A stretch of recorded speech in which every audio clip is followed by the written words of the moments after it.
Welcome one and all to session 10 of A Time to Harvest. Today we start chapter 4 of the campaign. The campaign has technically 6 chapters, but we're only going to do 5, and after we get through the 5th one, I'll explain why we're not doing the 6th one. It is technically an optional chapter, and it does not fit our campaign at all, and so I know a lot of people skip it, so we're going to skip that as well. Where we left off through the first 3 chapters, we started out at Miskatonic University in August of 1930, and there was a field trip expedition to a small Vermont town called Cobb's Corners. We had been invited there by the university for extra credit to undertake 2 different projects. One was a geologic survey in which we were looking for a metal called Pasqualium that had recently been discovered, and our the company payrolling us was Federated Oil and Chemical. They were paying for this expedition, hoping that we would share whatever we found with them. The university said, well, if we're going to do this and basically give you free labor, we also want you to fund a folklore survey of the local townsfolk, and they agreed. And so half of our team went to do the geologic survey, the other half went to go and interview the locals. Well, they had sent other expeditions. In fact, a year earlier there had been an expedition that had gone out and it had met with disaster. And so when we got to town, some of the townsfolk were a little uneasy about us, notably the law. The sheriff and the deputy were a little apprehensive about our presence in town. The deputy was a little bit kinder, and he actually took us around, gave us the tour, and then told us some lovely ghost stories around the fire that first night. The expedition lasted about 5 days, during which time we did gather quite a bit of information from the locals. Much of it was scattered. It sounds like there were vampires, werewolves, boogeymen, ghosts, witches, anything that you could imagine. They seem to have stories of it here in town. And Professor Jebediah Baldwin, one of us, he knew that many of these stories would have a kernel of truth somewhere in them, and our job was to simply record them. And if we wanted to analyze them, we would have to sift through the noise and find out what was actually happening. Now, during that time, the geologic group did discover a meteorite, but it was not the Pasqualium that they were looking for, and they likewise found several bones, human remains of the ancient native peoples, the Abenaki Indians that lived here before Europeans came to New England. And on about day 3, a great rainstorm picked up, and there was a bridge that a few of the investigators were crossing, and it was washed out. And they went into the water, and there was a rescue mounted, and during that time one of us found some strange, looked like a giant crab claw with a long leg attached. We actually took it home and cooked it and ate it, which still shocks me to this day. But apparently it was quite delicious. After that rainstorm, the next morning, we found bones protruding up from a flower bed of the farmhouse we were staying at. And that got the police involved. And during the time when the police were on their way, we'd been having dreams for the past few days about this sugar maple forest that was adjacent to the farmhouse.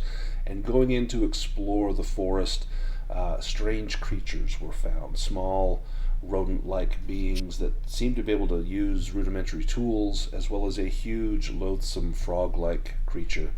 Well, this drove most of the folks out there insane.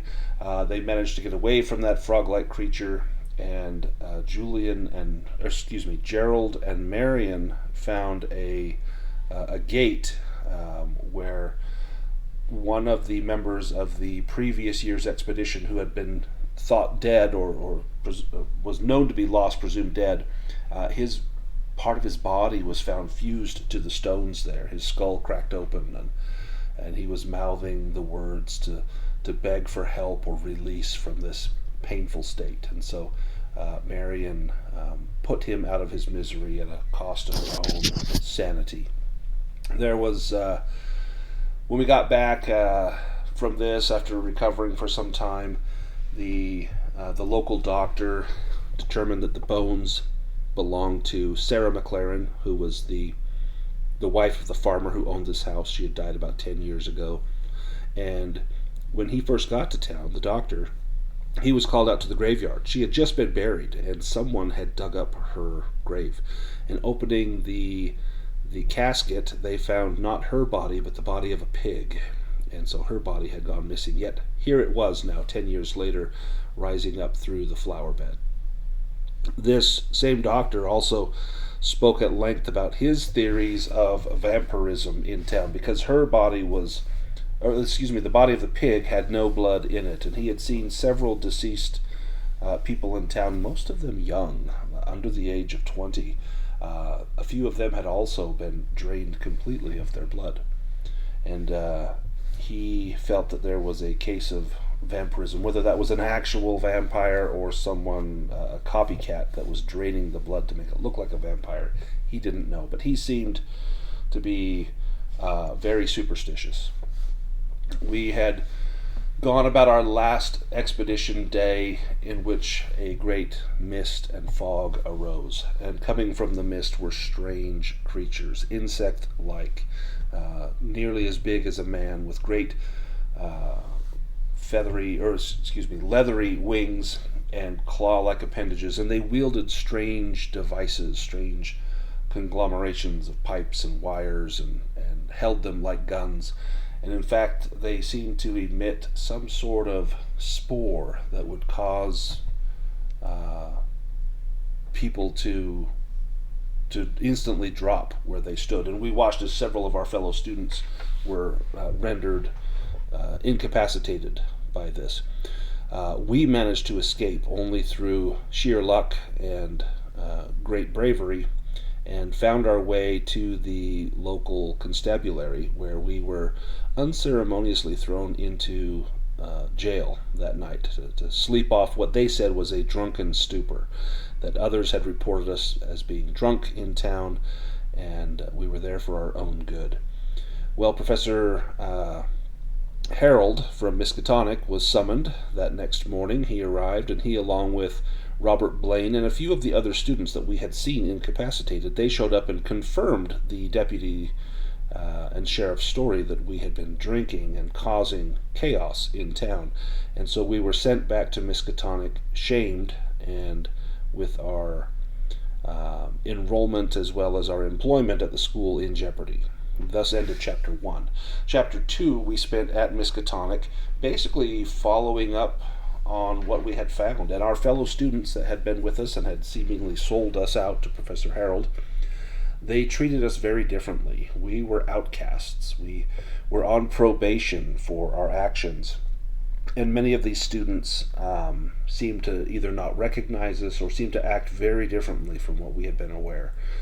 Professor Baldwin had spoken with Professor Albert Wilmarth, one of the other professors at the school, and he had asked how our foray into Vermont went, and then he told us of his own a few years earlier, where he had gone after a man named Henry Akeley, and Henry Akeley had told him that there were strange creatures cavorting in his farm, around the property of his farm, and he had seen tracks, and he had tried to take a photograph of one, but it simply would not appear on film. It seemed that whatever the vibrations of their atomic structure was, it was not amenable to being captured on film, and try as he might to photograph them, they would simply not appear on film. And so he asked Professor Wilmarth to go out and see some of these things that he had, these footprints and things like that.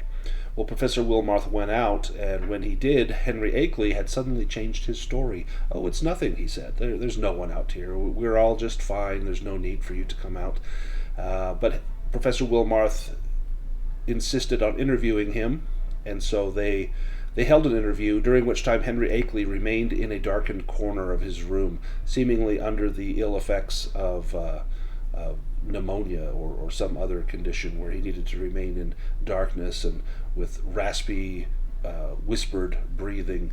The only thing visible were his face and his hands. The rest was shrouded in scarves and blankets. And as he began to whisper in the darkness to Professor Wilmarth, he spoke of beings from beyond the stars that could take a man traveling through the depths and breadth of space. The human body could not survive such things, but the human brain could if extracted and put into a special jar. And in doing so, he could ensure that he would be able to see all of the vistas that the universe could offer. And he invited Professor Wilmarth to join him. Well, Professor Wilmarth refused and fled. And upon conversing with Jebediah Baldwin, he felt that perhaps this was related. And so, in our investigations with Professor Armitage at the Orne Library, we determined that this creature, seen by Henry Akeley as well as us in Vermont, must be the elusive Migo, a strange fungoid-like creature, sentient and technologically advanced, that had been seen a few times throughout Earth's history. We managed to foil an attempt by our fellow students to blow up the Orne Library, but we were not able to prevent them from killing Professor Ashley Learmonth, who headed the geologic survey. We found his body missing the top of his skull and brain, but we did take down several of our fellow students who had been acting rather curiously, and I believe at the end of that session Arthur went up to Jason Trent, who he had befriended, and noticed that he had a scar running just below the scalp all the way around his head that had been stitched up very adroitly, and we presume that perhaps the brains had been removed from our fellow students. That ended Chapter 2. Chapter 3, we were summoned to Detroit to meet with Michael Abelard, the head of Federated Oil and Chemical, and he had a story to tell, that he had his own encounter with the Migo, that he and his son had been hiking in the Pyrenees about 10 years earlier and had been set upon by these creatures, and there was a fall. His son had died, and Michael Abelard had lost the use of his legs, and now he had dedicated his life and fortune to seeing to their eradication. And seeing as we had had direct contact with them, he felt we were a valuable resource. He gave us training in different areas to hone us into an efficient team in the hopes that we would return back to Cobb's Corners. And in doing so, we would be able to continue our investigations and perhaps attract the attention of the Migo, where he would have a special strike team ready to take them out. Now, we had a brief foray into Canada. He had reported that 2 men had been found with the tops of their heads removed and their brains removed, and he felt this could be related to the Migo. So he sent us on a kind of a trial run to go to Latuque, Canada, and there we did investigate and discover that it was not Migo, but it was a corrupt priest who was capturing homeless men and removing the top half of their cranium and extracting their brains, all under the guise of phrenology, a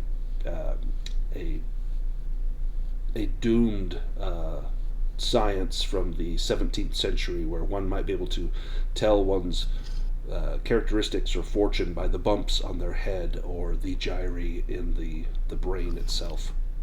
So we return back to Michael Abelard in Detroit, empty-handed, with no information about the Migo, but content that this was not the Migo in Canada.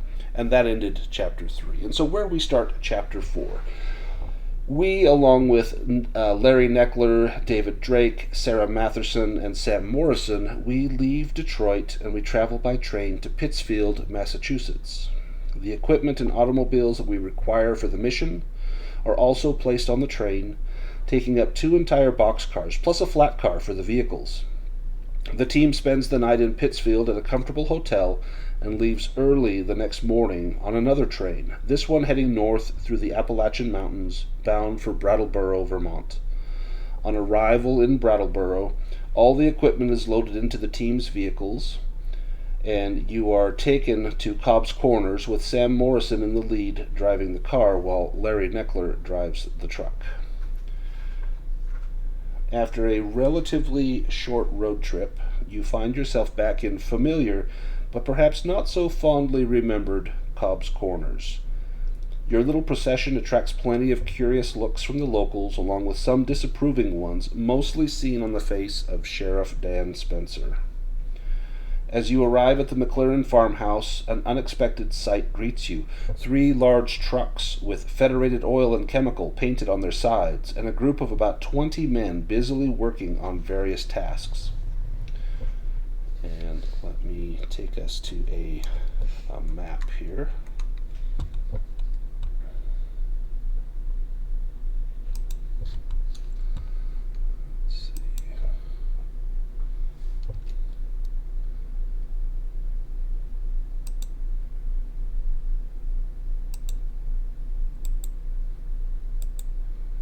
Here we are back at the McLaren farmhouse.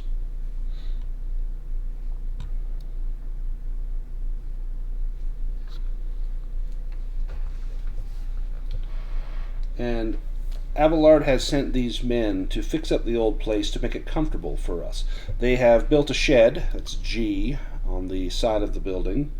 They've also fortified the bunker at H, that fuel depot. And it's got 4 50-gallon or 190-liter drums of gasoline. And the bunker has been placed far enough away that should it explode, it should not damage the house. There's battery-powered electric lights that have been placed all around the outside of the building, and a string of electric lights have been run out to a newly constructed and almost uncomfortably close outhouse, and that is M. You could probably hear the goings-on in the house from that outhouse. From the outside, the farmhouse appears not to have been altered. However, on entering, it's plain to see it has been reinforced with oak and steel beams. With your arrival, the workmen finished their duties and helped to unload the team's equipment, while also hooking up the generator to the radio and attaching the radio's antenna to the roof. A small group of men follow Morrison's instructions and help him lay out a series of traps and alarms around the farmhouse. These precautions include simple snares, wicked-looking bear traps, nets in the trees to capture flying creatures, and other nets designed to fall upon ground-based targets. There's large covered pits, conceal cages, and tripwires that should trigger a warning alarm inside the farmhouse. This work will last until the early evening, and then once everything is complete, the workmen will drive away in the trucks, leaving us, along with our 4 new friends, on our own. During this first day back in town, while these preparations are taking place, do you all stay here, or do you want to go into town? I would like to see if I can draw Professor Jebediah aside for a few moments, if I could. Absolutely. And the 2 of you maybe step outside, and Jebediah, perhaps you're pointing out the sugar maple forest, the flower bed where you found the body of Sarah McLaren, and you can tell that Millie is eager to talk with you. Oh, yes, certainly. Jebediah, you know, I'm not one for flights of fancies, I'm sure you understand, but I did have a dream that I wanted to mention to you, because it was not a usual librarian's dream about students scribbling in the pages and books not returned. No, this was about, well, it seemed like a fever dream of some sort, but the thing that did worry me about it was when there was a voice that said, "Turn back, Millie Pilton. Do not follow the young ones. Their way is downward. We keep what is kept." And it sounded like something from a Frankenstein movie or something like that, but, you know, and it said, "You keep too much. You try to find what should not be found. Leave the seekers to their fate." I really didn't like this very much, because the seekers, I personally feel that I am a seeker of knowledge, but if the seekers are our students, then surely there is some sort of risk to them. I mean, it could have just been a stress dream, but I did feel that it was very unusual for me. Have you had such a dream? Well, yes, in fact, not too long after our experiences in Cobb's Corners, I too was visited with a strange voice in a dream, and in fact, I believe I know for certain that some of the students were as well. I'm not sure what caused these dreams, but certainly not something to simply shrug off. No, something to definitely be taken seriously. Though I'm not sure what your dream could mean or what it's trying to impart. Neither I, but I feel that if there is any truth to this dream, then could it perhaps be the Migo trying to frighten us away, or is it somebody trying to warn us about what our explorations may find? I do worry for our young ones. Well, yes, certainly. I think that these dreams likely could be connected to these Migo, or perhaps even this cult that we've been doing some research into, though I'm not sure which or how they would impart these dreams. But yes, I do believe you are on the right track, and that these dreams are likely connected to possibly the Migo. Do you think there's any way we could protect ourselves? Tinfoil hats or something? I don't know.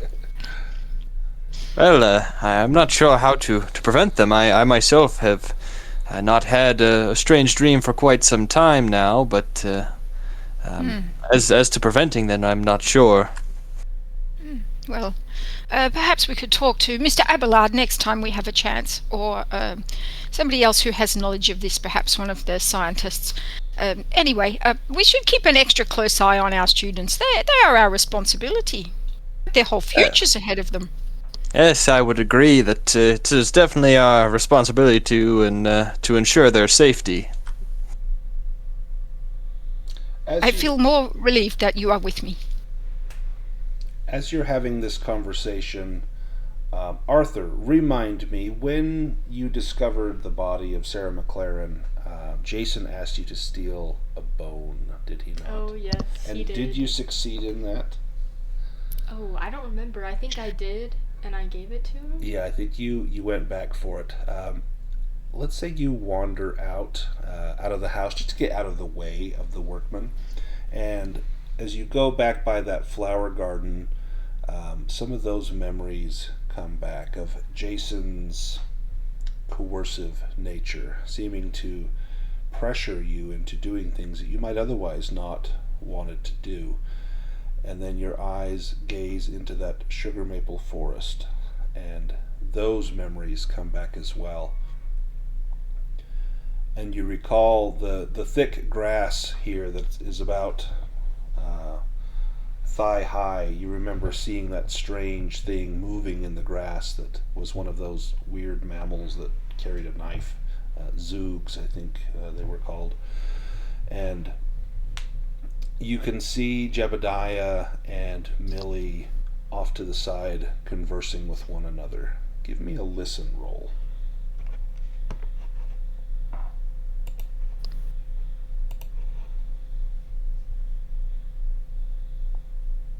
Oh, nice. You overhear their conversation. You hear them talk about something about how we can protect ourselves from these dreams. And do you have right?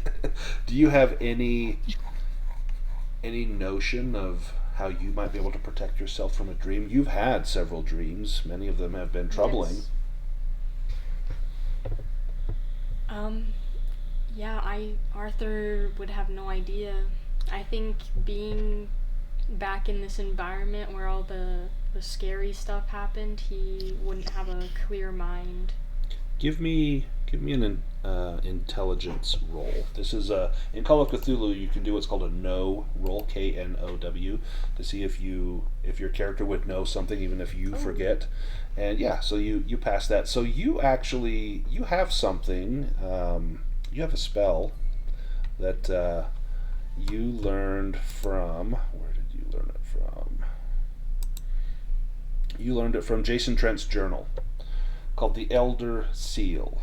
That it was some sort of design or symbol that could be placed on something to protect it. You know that if this were put beside a gate, it would make that path unusable for minions of the great old ones or mythos gods, as well as to those greater beings themselves.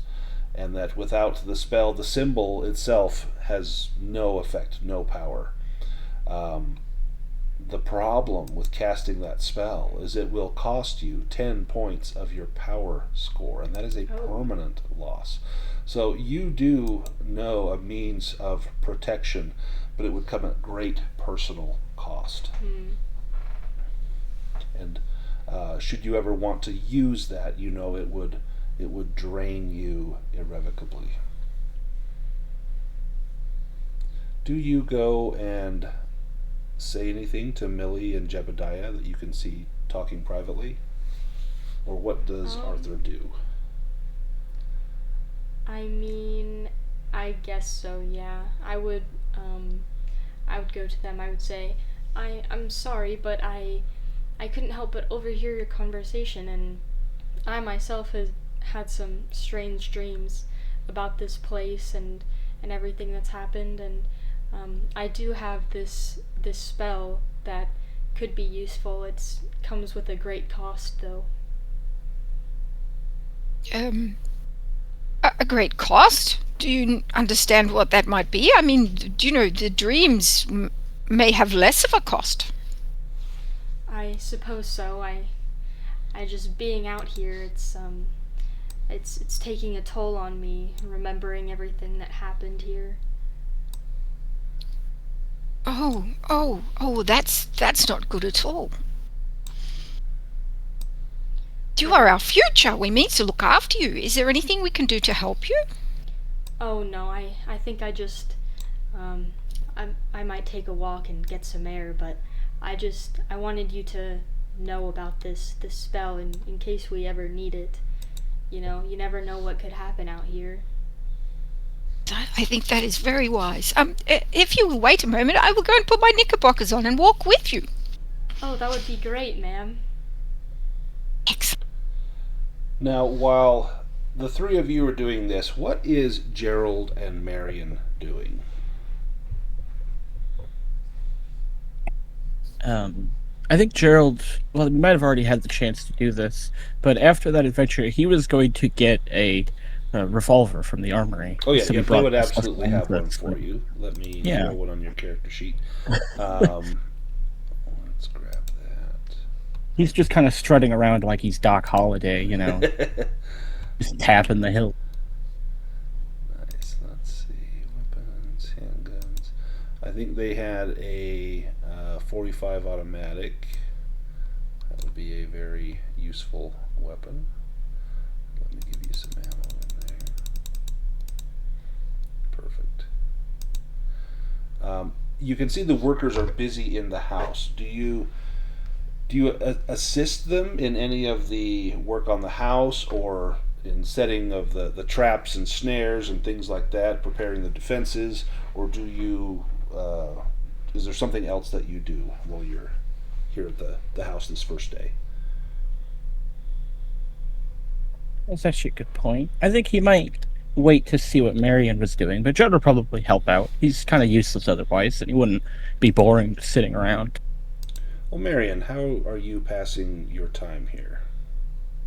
I think, where did she see the little rat thing with the knife? Was that by the barn? It would have been kind of right about here, so sort of Over there. between the path that leads to the fuel bunker and the barn. Okay. I mean, I think now that, one, she has weapons, and two, she has a little more knowledge, she might try to, retrace her steps and see if she sees anything now that she has, fresh eyes on Oh it. yeah, give me a spot hidden roll. Okay.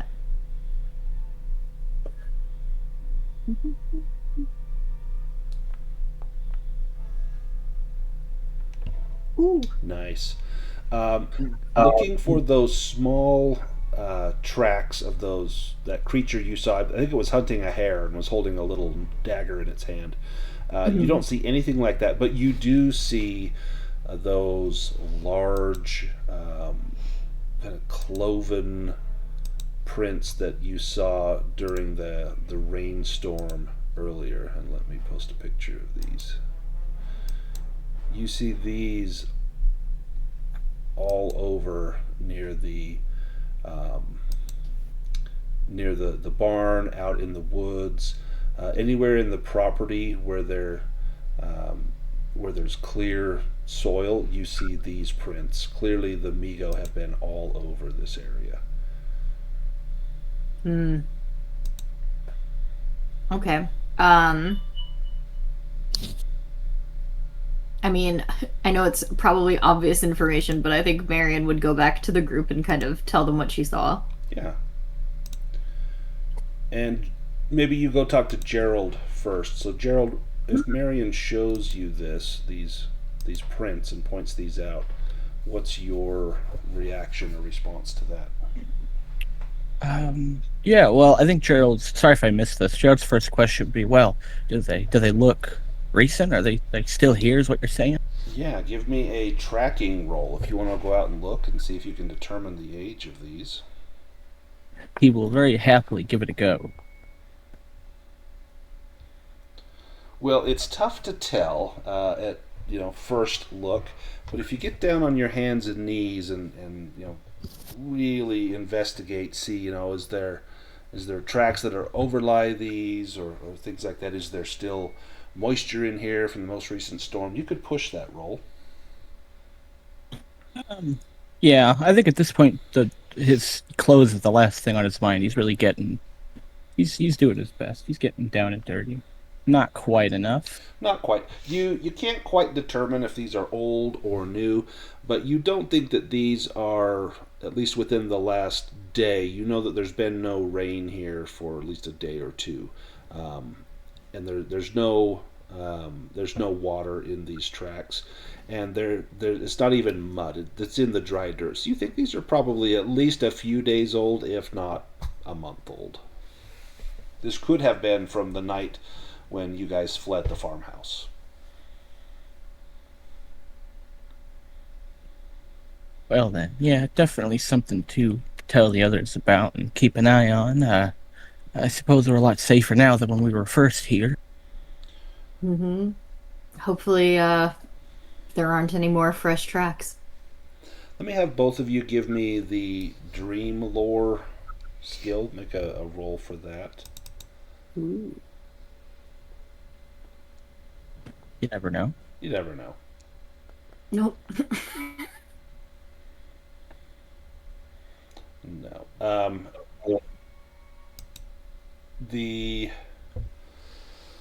actually, with a fail, I won't give you any information.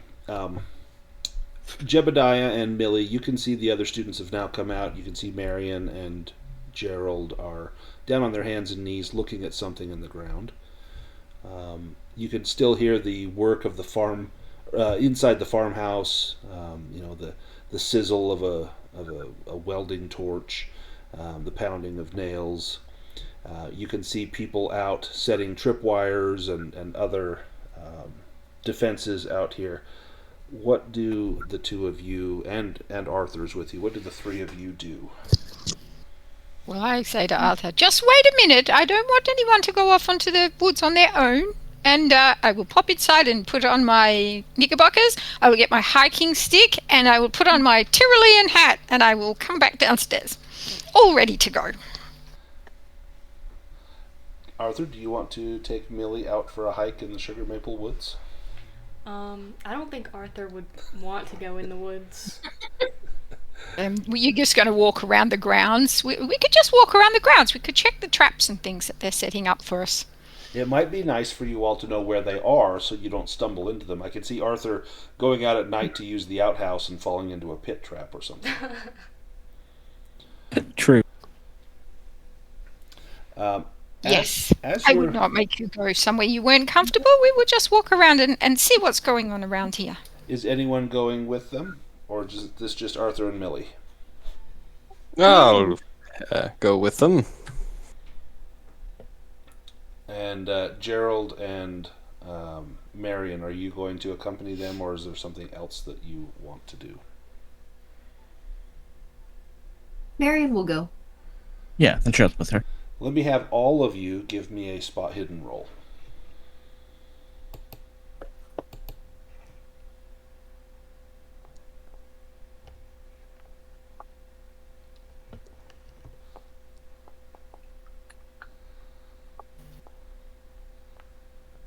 Wow. Terrible.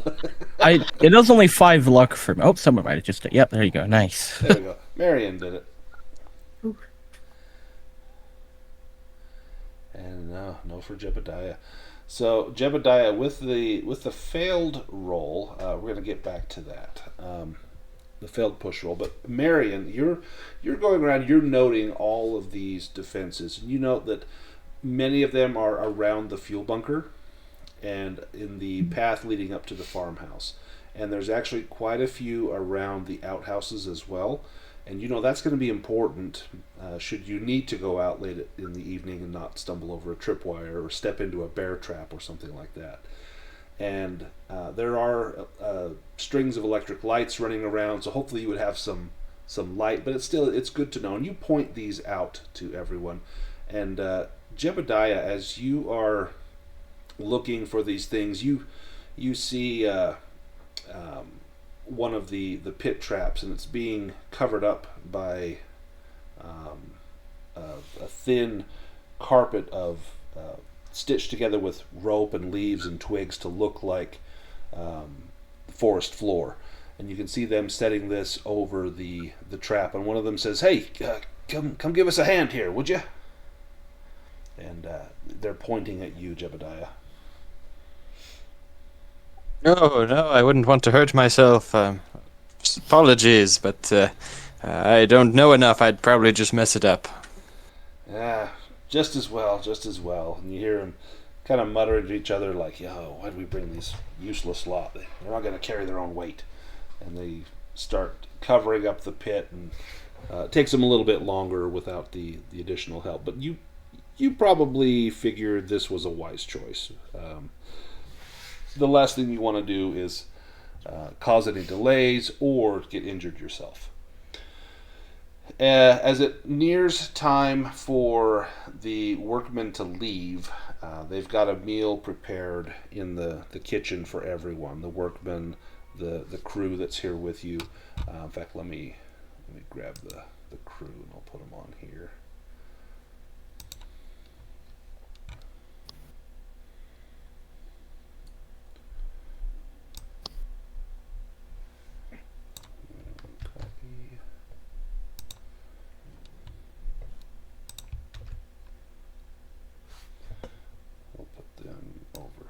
Side, just so if we're on this map we know who else is here. As you sit down for this meal, the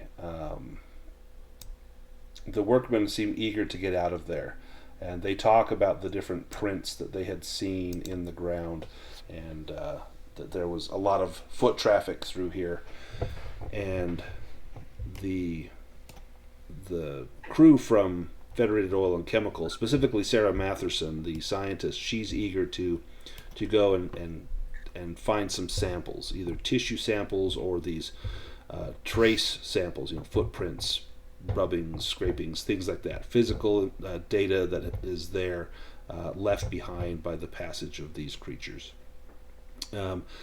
Larry and Sam are talking amongst themselves about the setup, and they've got the radio working. Everything looks like it's going to be okay. And they turn to the 5 of you and say, "Okay, here's what we need you to do. Tomorrow we're going to do a quick check of the grounds. And then what I want you guys to do is just, stay out of the way. If you see us working somewhere, keep your distance. If we need you, we'll ask for you. But what you could do that might be helpful is head into town, talk to some of the locals, maybe ask about current events or strange sightings. You could continue to gather local lore, connected maybe more directly to the Migo, or follow up on any clues that you maybe left from the last time you were here. That bridge that got washed out, that's been repaired. That was a terrible misfortune, but it's been repaired, replaced by a very sturdy-looking structure. You won't need to take any detours around the river. Now, I might ask you to not run afoul of the local law. We've got a job here to do, and the last thing we need is police presence breathing down our neck. However, I leave it up to you. Do you have any questions for us before we turn in for the night?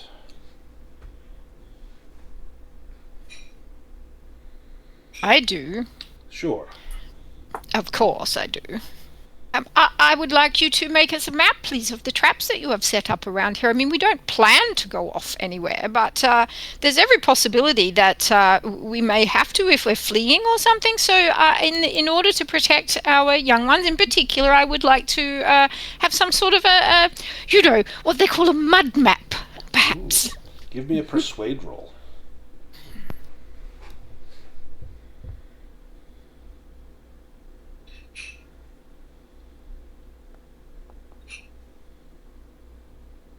I will push it. Yeah, he's like, I don't know if we should give you a map, but you're insistent that this could help us to stay out of their way. And he finally relents. He says, all right, look, I'll give you a rudimentary map. I'll show you where these things are so that you can avoid them. So having this map means I won't have you make like spot hidden rolls to see if you step into traps. As long as they're the ones that he has marked on the map. So he will, I don't have a map that has that, but he will show you where all of the ones that you're most likely to blunder into would be. And he shows you the correct path to get to the outhouse, to the barn. He says, and you won't need this, but here's the way to get to the fuel bunker. And he shows you how to bypass any pit traps, bear traps, things like that. So you know the best way to traverse around the farm grounds. It's a good idea. I probably should have presented that to you to begin with, but you'll forgive me if we weren't exactly prepared for this. We didn't know we were going to have guests with us when we undertook this mission, but we're glad you have looked after us. You have looked after us so well. It's a little bit like being Vivian Lee or something, the way we've got to travel in luxury and all our possible needs met. So I am sure you would have thought of this too if I hadn't come up with it first. But thank you so much for everything you've done for us. All of the workers who were covered in sweat and grime kind of look at each other like, oh, this is a vacation for them, and kind of chuckle to themselves. And Dr. Matherson says, it's a pleasure to have you here. Your expertise in each of your own fields will truly serve to ensure that this mission is a success. As you as well have done your very best for us. Anything else anyone wants to talk about or do before bed?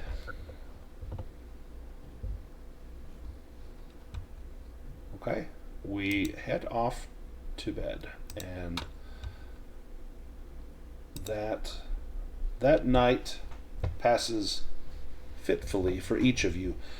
Millie, sleep takes you, and you find yourself seated in your reading chair back at Orne Library, your spectacles slipping down your nose as you doze over a catalog card that you had meant to finish.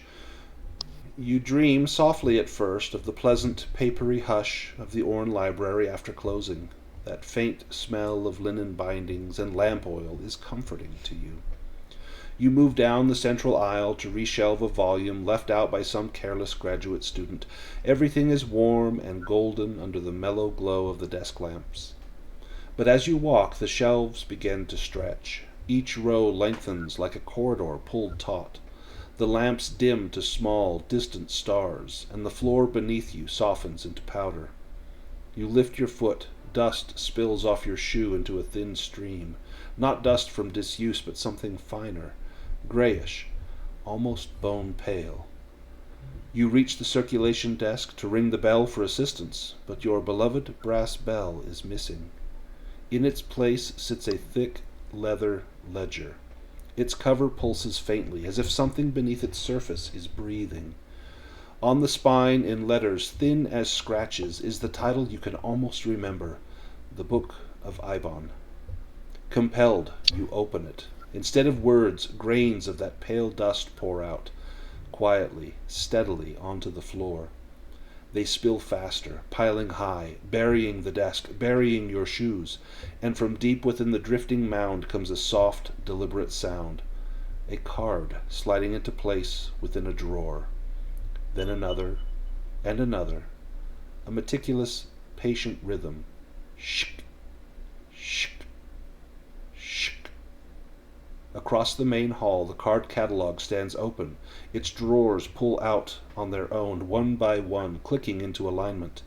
Though no breeze stirs the room, the cards flutter upward, swirling around you in a storm of yellowing paper.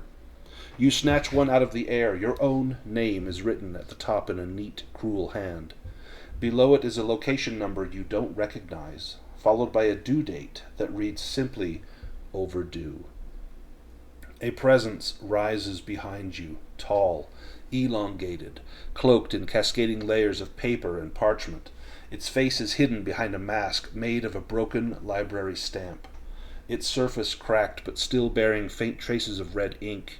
Its hand, if it is a hand, moves with the solemn precision of a lifetime librarian, trained to perfect order. It carries a long wooden implement, carved like a date stamp, but the raised type is not numbers, it is teeth. As the creature leans close, you smell old vellum, mildew, and the sweet, suffocating odor of dried glue. The paper-shrouded archivist whispers in a voice as dry as turned pages. Knowledge must be kept, Millie Pilton, not wandered after. There are places catalogued for you, and places forever forbidden. The dust rises like fog, swallowing the shelves, swallowing the archivist, swallowing your legs up to the knees. You try to step back, but feel your ankles sink deeper, as if hands beneath the dust are pulling you down. Gently, librarian gently, but irresistibly. The archivist raises the tooth stamp over her head. Its pages flutter open like wings. Return yourself, it whispers, to your proper place.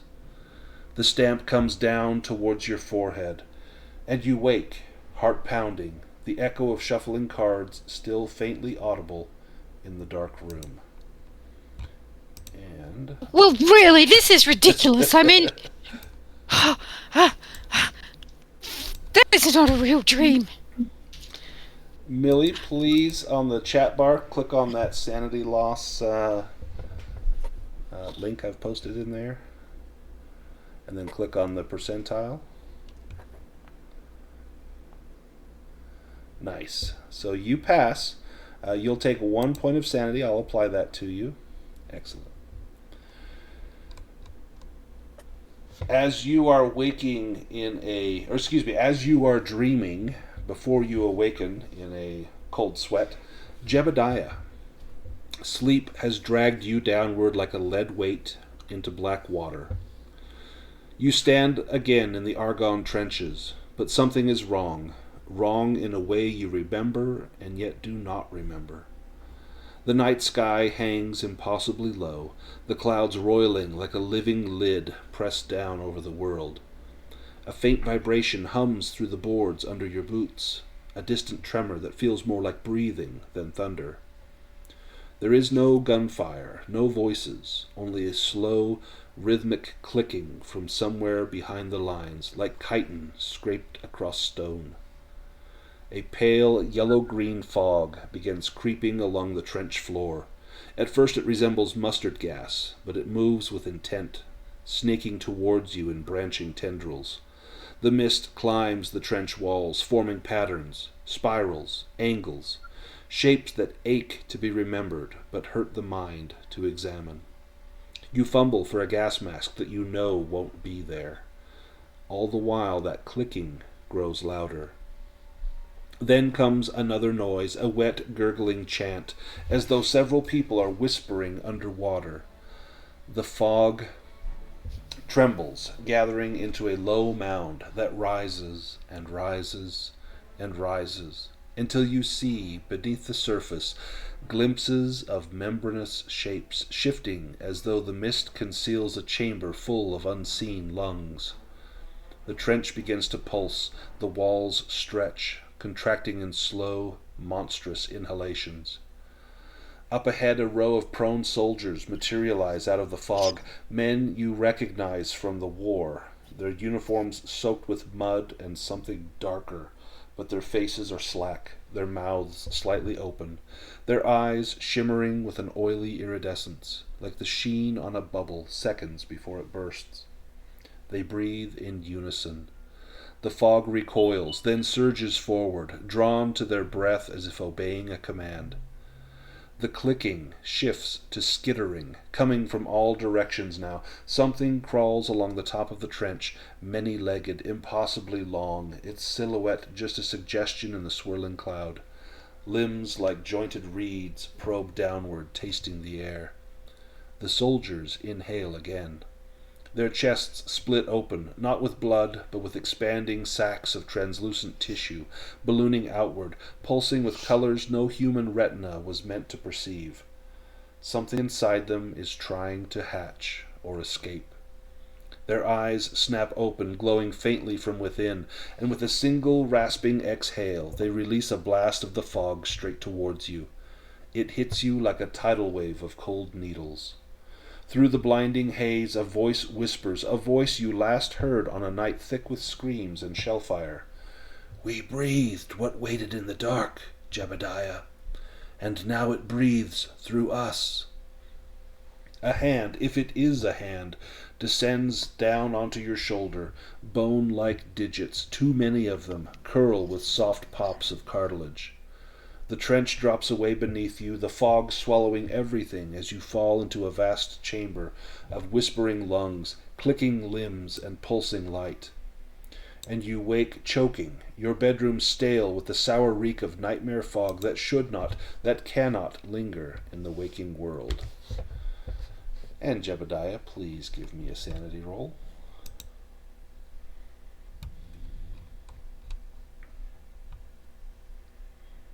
You can go ahead and click on the percent. And, so you need to make an involuntary action, and you are waking up, so do you slip and fall out of your bed? Do you let out a scream? What happens, Jebediah? No, I think Jebediah was perhaps smoking a cigarette when he went to bed, and he burns himself, and it wakes him up, and he lets out a bit of a reaction, knowing that that's quite dangerous and that he shouldn't have done it, but the last few days have been stressful, so he reluctantly did that. Nice. Go ahead and click on the chat bar the roll sanity loss, if it will let you do that. You lose 3. I'll go ahead and apply that to you. Again, while you and Millie are dreaming, Marian, you have a dream. You dream that you are back on the bridge, not the actual bridge that collapsed beneath you, a different one, and yet the same. This one stretches out impossibly long into a fog so thick it feels like wet wool pressed against your face. The metal trusses rise into blackness, bending at strange angles, like ribs grown too fast and with too many joints. The truck engine purrs beneath your feet, steady, warm, and reassuring. But you are alone in the cab. The driver's seat is empty, the wheel turning itself with small, twitching corrections. The headlights are weak, smothered by the fog, showing only a few yards of slick roadway ahead. Then the first sound comes. A metallic groan, resonant and deep, like a cathedral bell struck under water. The bridge vibrates beneath the tires. The steel beams stretch and contract, humming faintly as though they're speaking to each other in a slow, grinding language. You grip the seat. You know what comes next. But this time the nightmare doesn't rush toward the fall. Instead, the truck eases to a stop at the apex of the bridge. The engine dies with a sigh. The silence that follows is absolute, so total you can hear your pulse tapping at your eardrums. The fog presses closer. Somewhere far below, the river roars. The sound is wrong, too rhythmic, too patterned, like the water is chanting. You force yourself to open the door, and when your boots touch the metal deck, the entire structure shudders. Rivets expand, splitting like seeds. The girders warp and twist, forming shapes that you cannot name, geometric angles that make your stomach lurch just by looking at them. A voice drifts up from the river. A woman's voice, soft, calling your name. Your breath catches. It's your sister's voice, fragile, trembling with cold. Come down, Marian. The water holds us now. You step towards the railing, though you hate yourself for it, though you feel the bridge strain with each movement. The metal beneath your feet grows warm, then hot, as though something is flowing through it, some current, neither electrical nor alive, but painfully aware.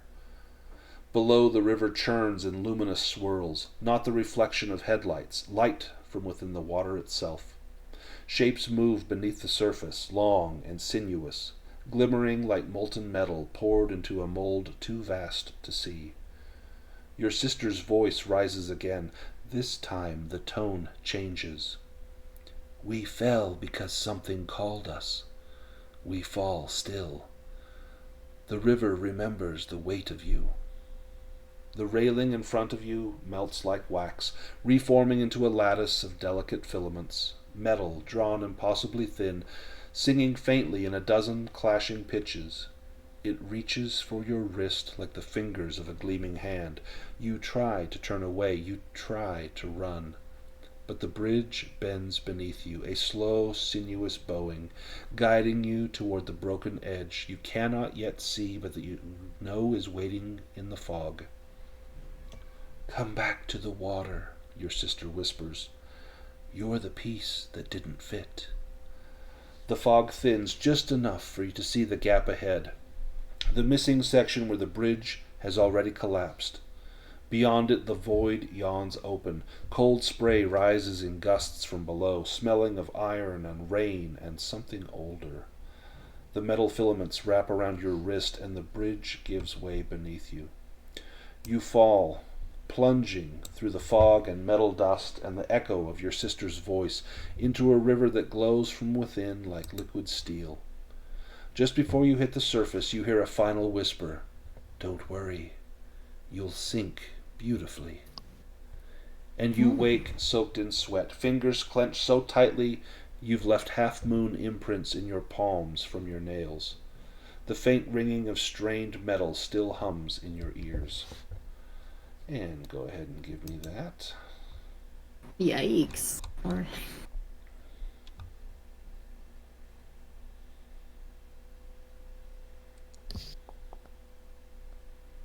Oh, wow. Excellent. Oh. You will just lose one for that. And while everyone else is dreaming, Gerold, you dream of the philosophy reading room at Miskatonic, but in the dream, the lamps burn too low, and the windows look out onto nothing, just a soft, velvety blackness, like the world has been erased beyond the glass. A single book lies open before you, though you don't remember choosing it. The inked words wriggle and shift, sliding into new shapes when you try to read. They seem to avoid forming meaning, as though the sentences are reluctant to be understood. A soft thump echoes from somewhere behind the shelves. You freeze. Another thump, closer this time, followed by the faint scrape of claws against wood, slow and deliberate, like someone drawing a fingernail along the spine of a coffin. You turn in your chair. The reading room is empty, yet you feel watched. A low, rolling purr vibrates through the floorboards. The lamp sways without a draft. Shadows thicken in the corners, coiling in quiet, anticipatory movements. Then comes the third sound, the one that freezes your blood entirely. It is a delicate and musical sound.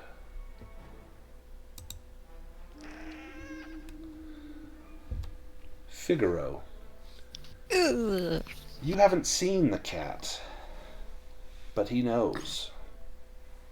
Some tremor of instinct, some primal recognition tells you exactly who prowls in the dark. A pair of small, gleaming eyes appear between the stacks. But they are wrong, too reflective, too wide, too full of shifting pinpoints, like you're staring into twin whirlpools of starlight. The eyes blink vertically, and then horizontally. The cat steps forward. At first it seems normal, a slender shape with a plume of tail, but as it moves, its outline ripples, doubling and tripling, as though reality cannot agree upon how many limbs it has. Its shadow stretches across the floor, then curls upward like smoke. "Gerold," a voice purrs. Not aloud, but inside your mind, brushing gently against your thoughts like a cat nudging a hand.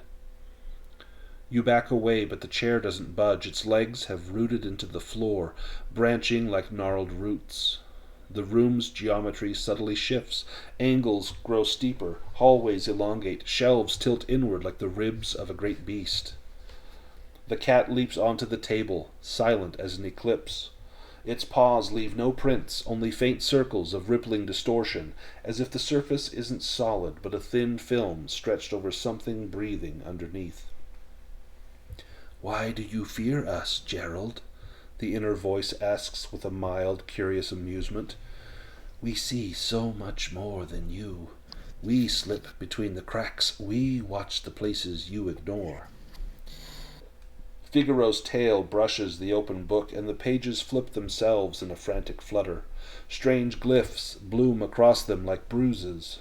A spiral repeats again and again, turning inward, beckoning the eye deeper.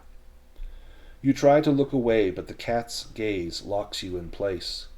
The pupils widen until they swallow its eyes entirely, turning them into twin pits, black, bottomless, and hungry. Figaro's mouth opens. Too wide. Far too wide. Rows of needle-like teeth unfold, telescoping outward as if pulled from some unseen depth. A sound rises, half purr, half whisper, half invocation. "There are doors everywhere, Gerold, even in your fear." The book bursts open with a sound like tearing skin, and from its pages spill a tide of soft, whispering shapes. Shadow cats, hundreds of them, fluid and formless, all with those star-pierced eyes. They swarm over your arms, your chest, your throat, clinging like warm velvet, smothering your breath. Figaro leans in, his nose touching yours. "Do not look away," the cat murmurs. "If you look away, you might see what's really behind you." You try to scream, but only a thin, reedy meow escapes your throat as the shadow cats pour into your mouth like smoke. You wake, clawing at the bedsheets, a faint purring still echoing in your ears long after the room falls silent. And Gerold, please go ahead and click that one for me. Oh, good one. Oh wow, I feel like I wouldn't pass that. Thanks. Nailed it. Nice. And last but certainly not least, Arthur. You dream you are small again. Not in body, your hands remain those of the young man you are now, but in feeling, timid, fragile, eager to be led. And Rufus is there beside you, just as he was when you were a lonely child, his voice light and coaxing, his form little more than a warm blur at the edge of sight. "Come on, Artie," Rufus urges from somewhere ahead. "There's something wonderful to show you, something meant just for us." And the pair of you walk into the woods. Not the familiar woods north of campus. Those trees are much older, thicker, leaning inward as if conspiring, their branches knit overhead, blotting out moon and stars alike. The path is soft, too soft, as if the soil breathes under your feet. You try to stop, but Rufus's invisible hand takes yours, small fingers tightening. "Don't be shy." He pulls, and you follow. The darkness deepens until the trees become walls, the forest floor a long, narrow throat leading into a deeper blackness. The smell changes, sweet rot, wet bark, something like spoiled fruit. Your steps squish in the mulch. A clearing appears ahead, lit by a faint, sickly green glow. Rufus stops at the edge. You feel him lean close, whispering against his ear with a note of excitement that he remembers from childhood games. "They've been waiting for you, Artie." And you blink, and then you see them. Trees. At least they might once have been trees. Their trunks are pale, stumpy legs ending in cloven, hoof-like roots buried deep into the loam. Above those grotesque supports, bodies rise, massive bowls of writhing, ropey tentacles. They twist and pulse with a moist, awful rhythm, splitting and branching into feelers that sway like obscene limbs of an ancient oak. Where bark should be, fleshy cords glisten wetly. Where knots should be, maws bloom open along their sides, puckered mouths dribbling green slime into the dirt. The fluid hisses faintly as it meets the ground. A sound rises from the mouths. Not speech, nothing so structured. Just a chorus of suckling, wet gulps, as if the entire grove were drinking something thick and living. Your breath breaks into a sharp gasp. Rufus squeezes your hand. "Don't worry," he whispers. "They won't hurt you, unless you run." The ground beneath you begins to stir. Something brushes your ankle, soft, cool, questing. A thin tendril works its way up your calf, exploring with gentle, blind curiosity. Above you, the tentacles sway as though caught in a breeze that does not touch your skin. The maws flex, stretching open wider, revealing glistening inner folds and rows of tiny needle-like cilia, pulsing in anticipation. One of the creatures lurches forward, its hoof roots wrenching free of the earth with a wet pop. Rufus's voice is suddenly different. Quiet, breathless, reverent. "They want you to come closer, Artie. They want to know what's inside." You try to pull away, but Rufus's grip is iron hard now. The tendril on your leg tightens. More join it, sliding around your waist, your wrists, your throat. The clearing tilts. The trees lean in. The gulps grow louder, overlapping into a nauseating, hungry rhythm. As a towering trunk creature lowers its many maws toward your face, you hear Rufus whisper, almost sweetly, "You'll love the inside of them. Everyone does." And you wake with a hard, strangled cry, blankets tangled, nails biting into your palms, and the phantom sensation of soft tendrils still coiling around your legs in the dark. And Arthur, please give me that sanity check. Oh, no. What involuntary action do you perform? I think I would maybe soil myself. that would fit. Yeah. Arthur. Go ahead Oh, and dang. click on the roll sanity loss. Okay. And I will apply that.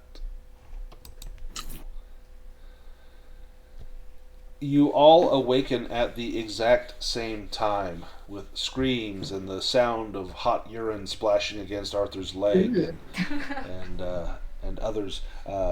Jebediah flinching as though, or as burned by the embers of his last cigarette.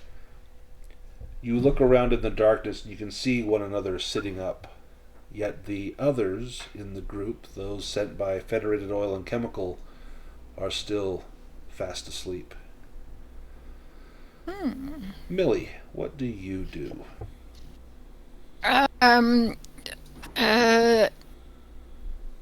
I was quite shaken by that, so I think I might perhaps get up and. What time is it? What is if I check my clock, which of course I've placed next to my bed. It's 3:17 a.m. Oh, okay. I think I will go downstairs and make myself a cup of tea. Okay. And be as quiet as I can, and try to settle myself down, because intellectually I know that wasn't real, but my card system coming out of all my drawers, oh my God, that was terrible. So Yes. So I will be as quiet as I can, but I'm sure that I would be very happy if anybody else came down and had a cup of tea with me as well, if they wake up. As the rest of you see Millie getting up out of the bed, does anyone follow or does anyone do anything different? Let's go to Marian. What do you do? I think Marian will follow. I had in my head she would go make coffee, so Perfect. it goes down to the kitchen. And how about Jebediah? Yes, I think he'll get up and get started with the day. And Gerold? Yeah, Gerald wanted to talk to Millie about something, so that works perfectly for him. And Arthur, you are wet. Yeah, so I think Arthur is going to change his pants first, and then he's going to join everyone else because he definitely doesn't want to be alone after that. Do you try to hide your soiled pajama bottoms and your undergarments? Yeah, I think I would. Give me a stealth roll. Okay. Oh, What a use of a stealth roll. Only in Call of Cthulhu. Oh, wow. Barely made it. You've done this before. You've stashed these away. Where do you hide them so that no one will find them? I think I would stuff them inside my bedroll. Nice. You're gonna have to clean that. Ooh, yeah. Or it's gonna get really smelly really soon. But for the next few hours, that'll be okay in there. Do you once you get changed? Do you go downstairs? Yes. Okay. As you all go down to the kitchen to make some tea or have a conversation, you can see out through the kitchen window that there is someone out walking the yard. You can see the flashlight.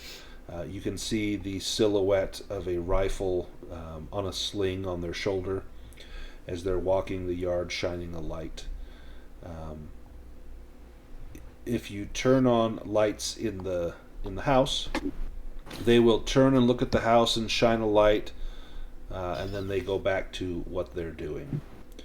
And as Millie makes her tea and Marian her coffee, you all meet up down there around the kitchen table, and there's some food there, fruit and bread and things like that, or if you wanted to make breakfast, you could, but the rest of the house is still asleep.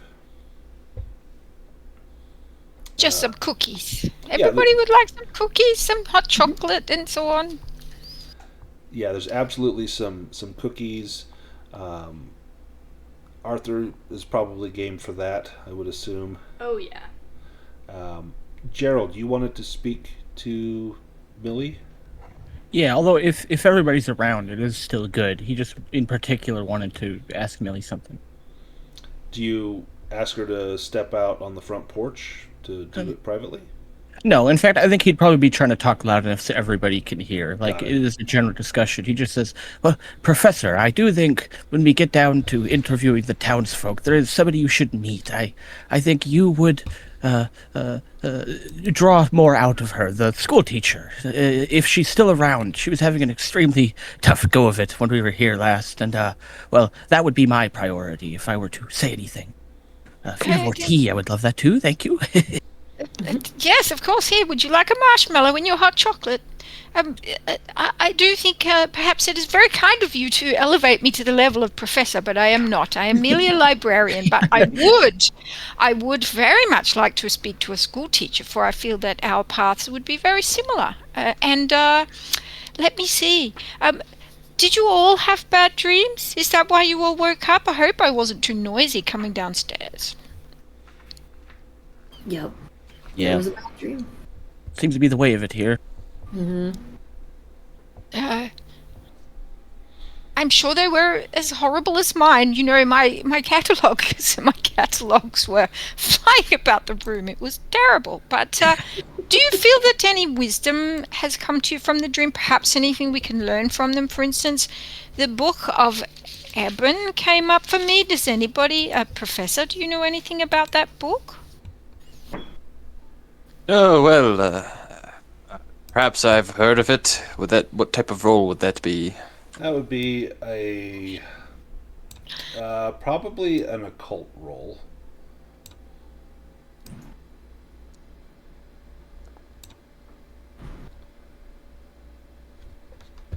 Yes. So you have heard of this this book. Let me just grab some information on it and tell you what you would know. I remember dear Henry showing it to me, but I cannot for the life of me remember anything about the book. But there it was in my dream, and there was this bone-like dust filling the library. I mean, I'm glad it was a dream. It'd be terrible for the books. Let me grab Did you say bone-like? Yes, white dust. Oh. Bone-like. Don't like that. No, I didn't like it either. Yeah. Let me just grab the details on the book here. Yes, it was in a very sort of secret part of the library. So the book is circa 15th century, and there's an English translation. There's also a Latin version called the Liber Ivonis, and a French one, the Livre d'Yvonne. And the book is the one in English is a flawed and incomplete translation from the Latin, and only 18 copies are known to exist today. You know that it talks greatly about the rumored mythos of strange gods that were said to have come from beyond the stars, that have made Earth their playground and other planets their playground, but that there are cults that follow these gods, hoping that one day the stars will be right and these gods will return again. And it is rumored that the book contains a great number of spells, and you might have dismissed that at first, but after having seen Arthur, what he's been able to do with spells, maybe there is a little nugget of belief that you might have in that. Oh yes, I came across it during my early studies, studying Egyptian cults and so forth. Yes, it details various cults and the idea that creatures come from the stars and have influenced these cults. It's a fascinating book, but nothing more than conjecture, I would say.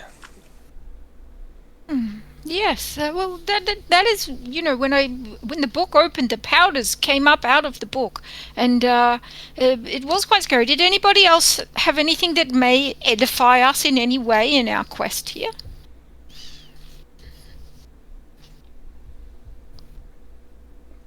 Arthur. Oh, sorry. I was just going to have Arthur give me an occult roll, and then go ahead, Marian. Oh, Marian is just gonna quietly be like, yeah, I almost drowned in mine. That's it. Oh, then we should keep you away from water, my dear. I do not think these things are real, but I do feel that we perhaps need to take note of them if we possibly can.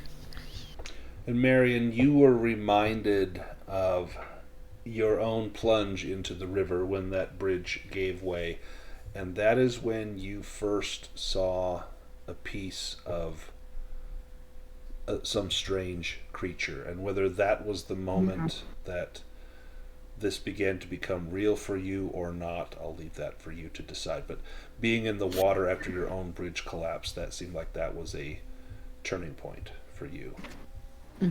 Arthur, you have heard of the Book of Ivan. It was in some of the writings from the book that was loaned to you by Jason Trent about witchcraft. There was a mention in there, and you know that with some of your conversations with Jason, the spells that he taught you were of the simple sort, easily done by new practitioners, but that book contained spells of incredible difficulty that only true sorcerers would even dare to undertake.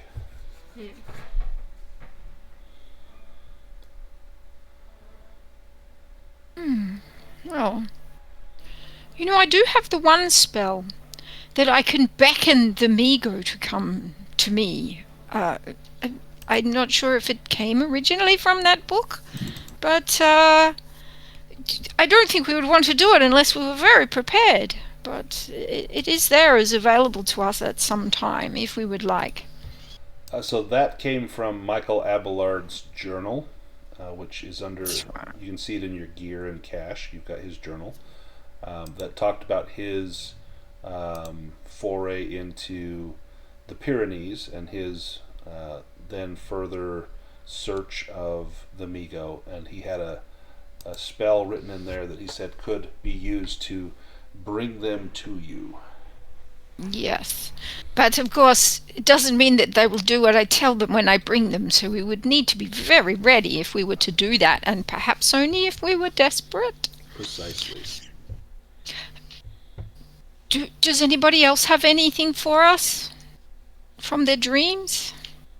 It seems ridiculous to me to be asking people this, but here we are. Jebediah, do you share anything from your dream? No, I think Jebediah is still thinking about it, mulling it over. He's not quite come to any conclusions about his dream yet. What about you, Arthur? Do you share that you dreamed of Rufus? Well, I'll tell everyone that I... Wet yourself? No. That I think we should definitely stay out of the forest.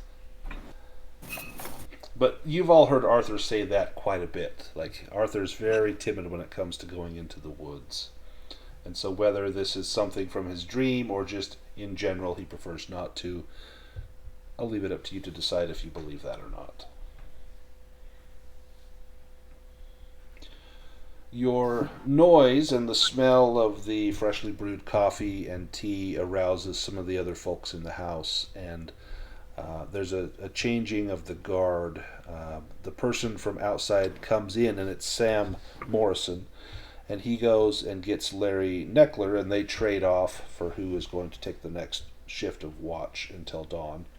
And then Sam goes, he takes a few cookies and heads off to his bedroom so that he can catch a few hours of sleep, while David Drake and Sarah Matherson come downstairs with the smell of coffee and greet you all warmly, excited for what the day may bring. And looking at each of you a little bit pale in the face from your dreams, they look at one another almost concerned, like, did we bring the right people? I think Millie's teacup is kind of rattling a little bit against the saucer. A little bit. Oh dear, I feel like I'm just a little bit weird to be woken up in the middle of the night. I'm sure that's just it. Well, you'll sleep better tonight, says Dr. Matherson. A good day in town, hard at work, will exhaust you to the point where sleep will come easily tonight. Speaking of which, what are your plans for the day? Yeah, first, did you have any dreams? Dreams? Why, no, I can't say that I did, or if I did, I don't recall them. Give me a psychology roll, Millie.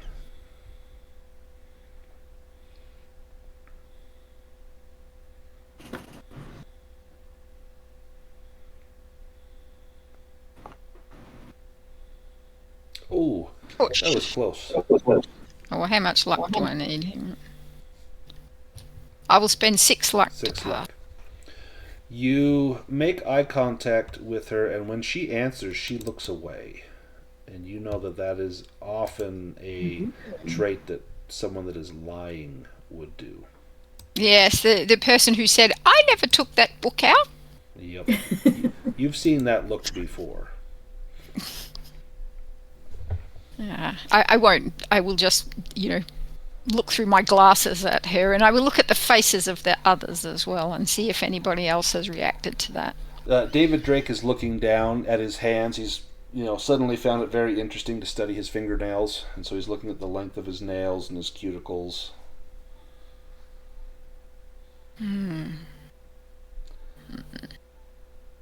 Well, if you do dream Please let us know if there's anything that you feel may be of use to us as we research this mystery.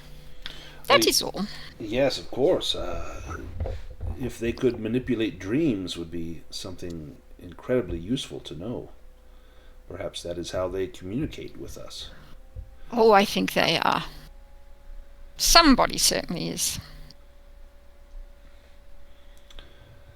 Gerold, you had mentioned maybe following up with the school teacher in town. Is that something you would want to do this day?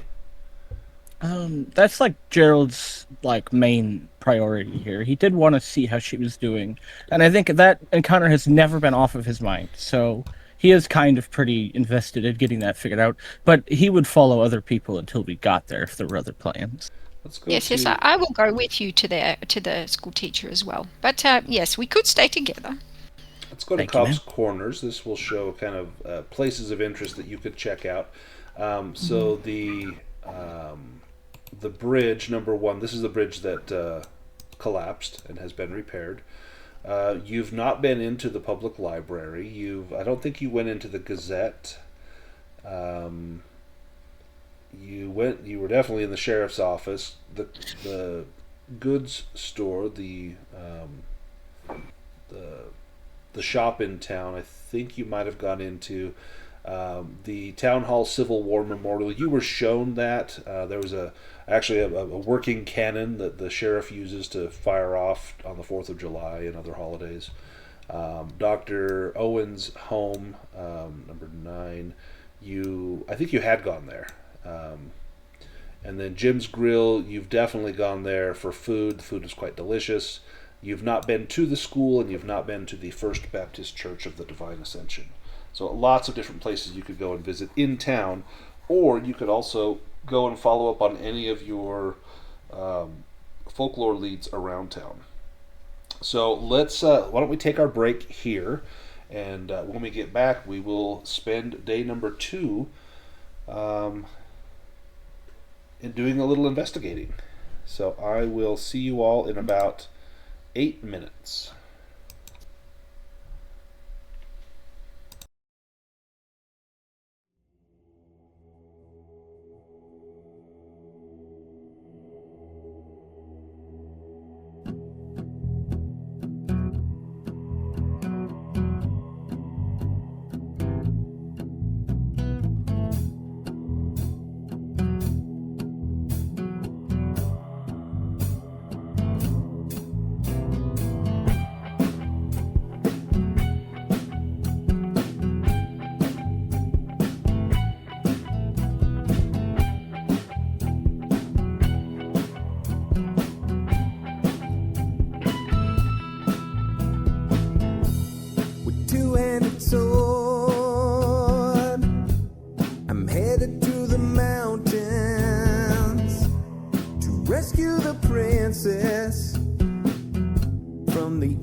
might be out to get me.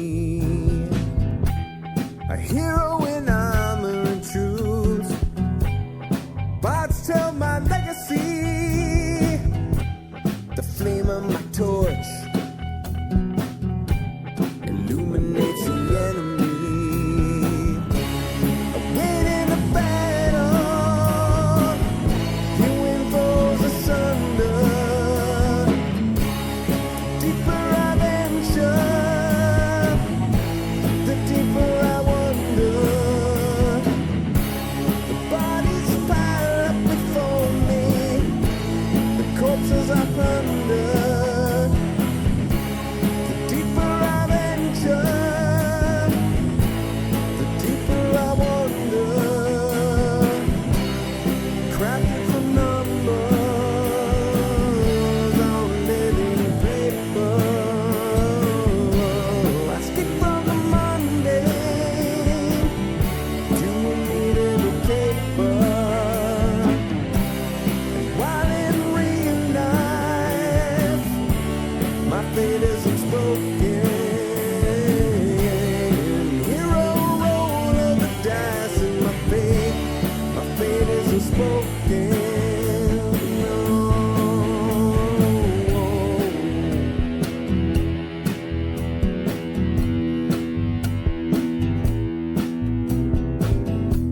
I drink my last potion. I charge through the open gate. The flame of the dragon, try to seal my awful fate. With a handful of dice, 5 times I roll 20. The dragon goes down, the DM help plenty. I leave with the princess, a satchel chock full of gold. We head to the tavern, where my mighty tale unfolds.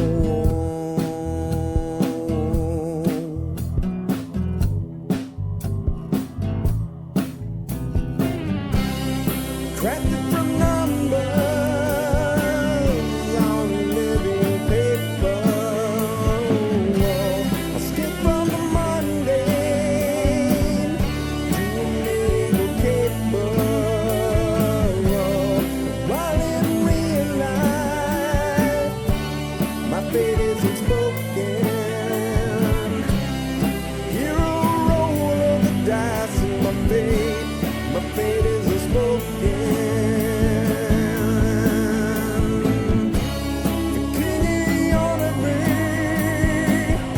with the mighty crossbow. It's blessed by the elves, he said. I thank him and I go. The life of a hero, struggling to stay alive.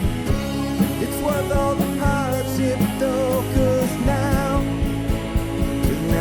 I'm a level 5.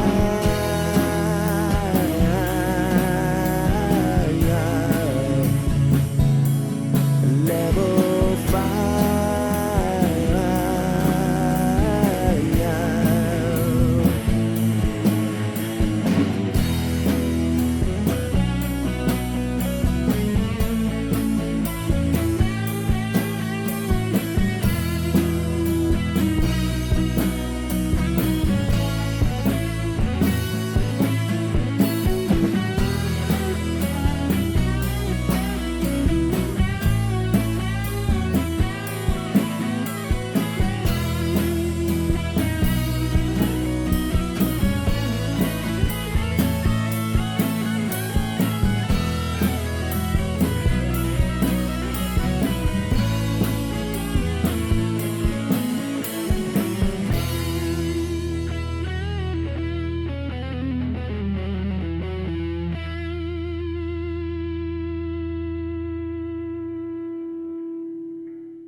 All right, I am back.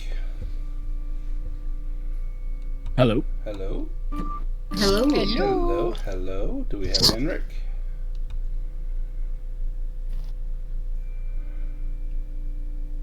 Henrik, are you there? Yes, I'm here. Ah, perfect. All right, well, let's get back into it. So, on the map, I've got the sheriff, Dan Spencer, and the deputy, John Cutter, on here as well. In case you have a run-in with them, I've got easy access to their character sheet. So, as the sun begins to rise, and you prepare to head out,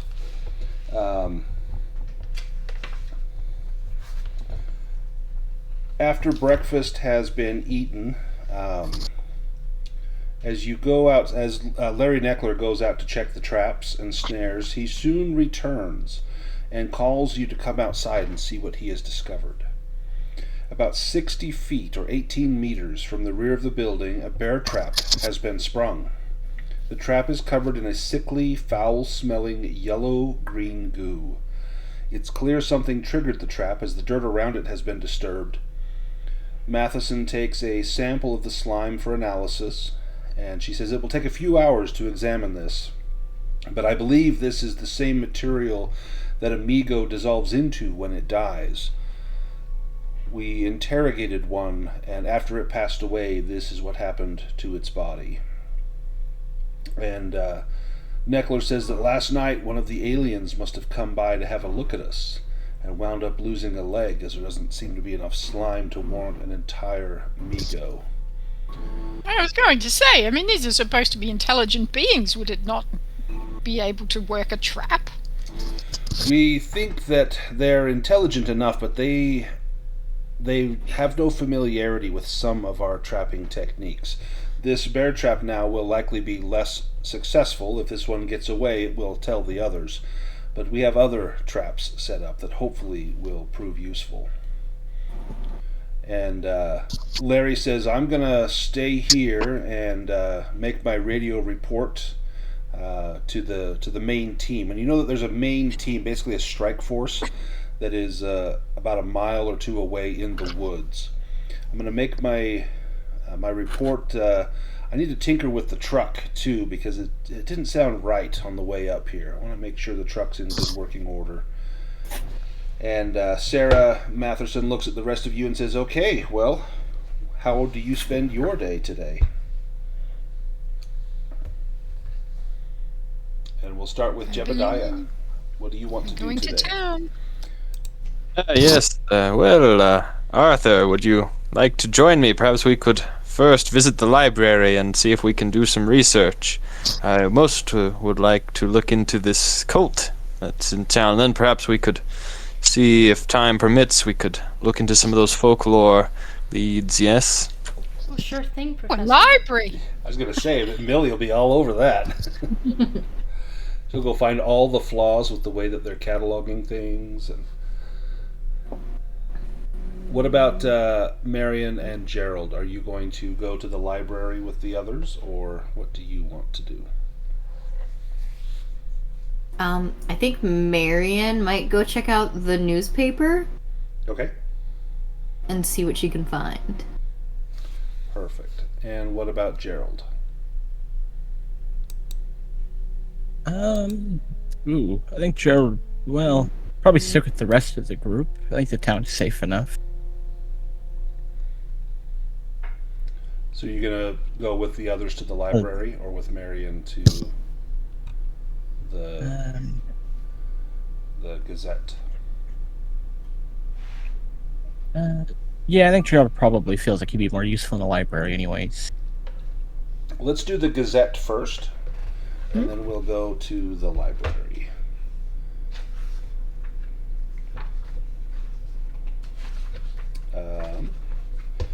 Cobb's Corner Gazette. The Gazette is both office and home to Richard Wendell, editor, photographer, and sole reporter for the newspaper. And you met him, Marian, when you first came to town. He was there to ask you all questions, That guy. to get a group picture. Yeah, and he was kind of a jerk. You could tell he was all about the, trying to get a scoop that maybe wasn't there, like, blaming, I think, you to come in and, like, lure away some of the young boys from town or something. Just real turd. But the building is 2 stories tall, and the living quarters would be upstairs, while the office is the lower floor. There are 3 large windows that overlook the street, and a brass plaque nailed to the front door that reads Cobb's Corners Gazette, Richard Wendell, Editor-in-Chief. The office is open, and as you enter, you see Mr. Wendell, and he is seated at his desk. The office is not well kept. There's notes, pictures, and articles strewn about the threadbare blue carpet as if a brawl had taken place here, while the yellow plaster walls are smothered in disorderly layers of maps and newspaper pages. You see behind him there's a dark room and a small printing press surrounded by stacks of blank paper stock. He meets you and is more than excited to learn that you have come back. Welcome back to Cobb's Corners. Is this visit going to be just as productive as the first? And you see a little grin cross his face. We'll see, won't we? Well, tell me, are you here to interview more locals, or are you just here to get drunk and cause trouble again? Yeah, I'm here to do neither. I would like access to your archives, though. Oh, well, do you have a purpose for doing so? Only to read your fine writing and the stories that you tell about the town. Oh, give me a fast talk roll. And you can add a bonus die to that. We're appealing to the ego here. Mm-hmm. And he's all over that. Do you want to push that? He says, technically I don't have to let you see any of the archives. But maybe you do a favor for me? Maybe give me the scoop on those trucks I seen driving out of town? Oh, you were so close. I was right there. Give me the scoop on those FOC trucks, and I'll let you see what you want to see. Sure. What do you want to know? Well, why were they out there at the McLaren place? And how come when I tried to go out there was a man with a gun told me to turn away? Marian is like, what is this guy's name again? His name is Richard Wendell. Richard Wendell. Do you believe in monsters, Mr. Wendell? Monsters? Just those that don't pay the paper bill when it comes due. Well, there are worse things out there, Mr. Wendell. Things that you can't even comprehend. Things that will haunt your dreams and turn them into nightmares so that you can never have a peaceful sleep again. We're here to find them. He takes a step toward you, almost uncomfortably close. He's invading your personal space. And he says, say that one more time. That last bit. We're here to find them? And you see him smelling your breath. Ooh. Well, you ain't been drinking this morning, so must be clear-headed, I suppose. Well, tell me about this. What do you mean, monsters? We're gonna get a whole article about this.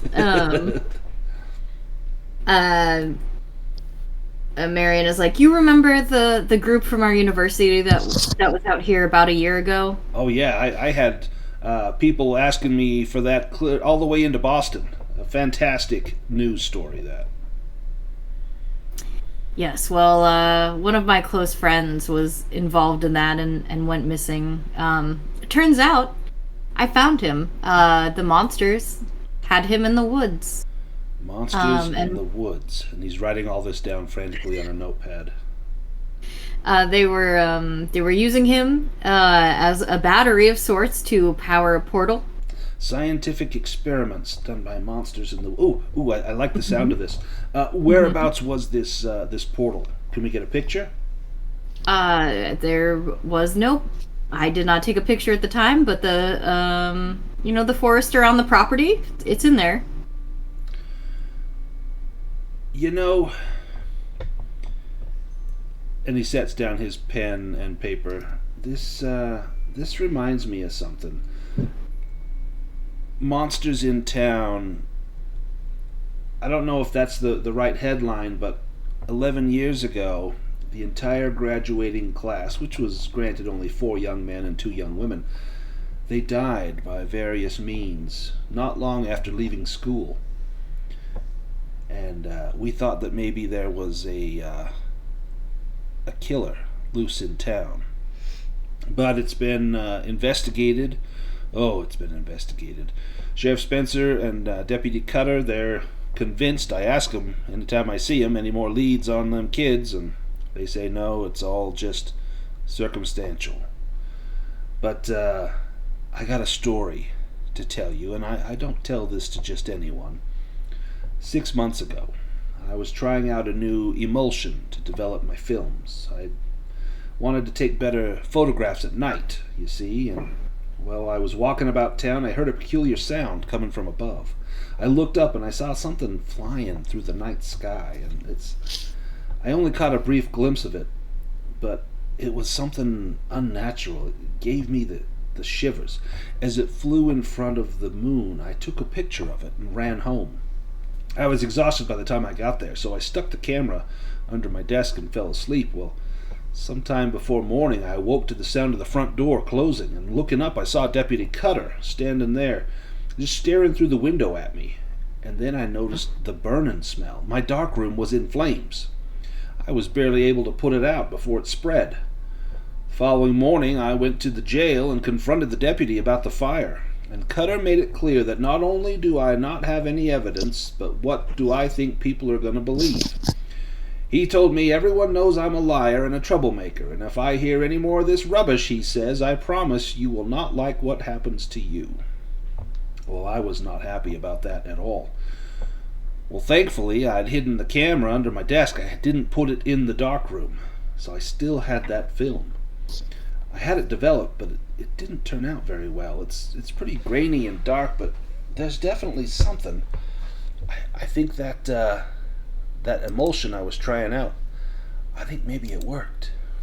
And he pulls out a copy of a photo. Now, you have actually seen this photo before, but this is the original. And let me post it here. Oh.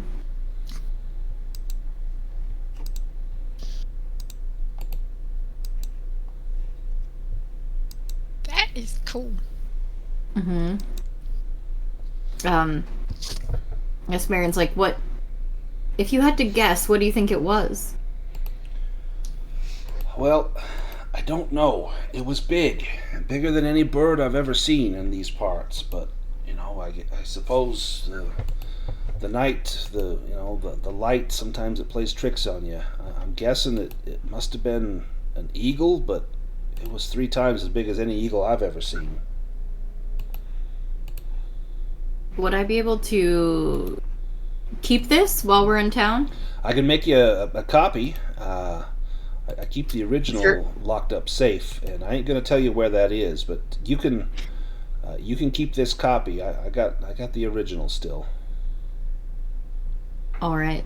And then I think maybe she'll hold out her hand. Say thank you for the story. I will hopefully be back with more information that can help you write a great headline. He takes your hand eagerly and kind of pumps your fist up and down excitedly and says, "Look, you help me break a story about monsters in Cobb's Corners, I'll cut you in on part of the deal. Look, I stand to make a lot. I need another big story. I can get out of this town, go someplace big. This could be my break. $100 if you help me get this story. It'll go a long way towards school. Those books ain't cheap, you know." They're not? Sure. All right. Deal? Deal. All right. And you see him, he sits at his desk and he holds out his hands like he spreads them apart like he sees a headline. It says, "Monsters brought from Arkham." No, he says. "Strange beasts lurk in the woods." Yeah, that's it. And he starts writing things down. "Let yourself out. Come back anytime." And he turns and works frantically at his pad. Marian's gonna leave, and as she goes outside, under her breath, she's like, "No one's ever gonna believe him." Absolutely. Let's go to the library. All right. The public library. The public library is a single-story wooden building, painted brown once or twice, but now weathered with age. 2 windows overlook a ground-level porch, complete with awning, and 2 recently painted green metal benches. Within is a scene of chaos. There are enough books stacked upon the floor to require another building of equal size to properly house them all.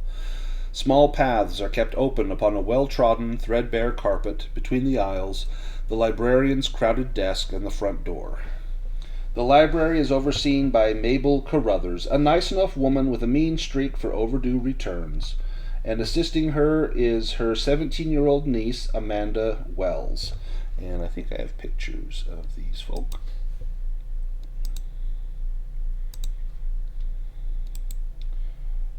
Here is Amanda Wells. And let me find Mabel Carruthers.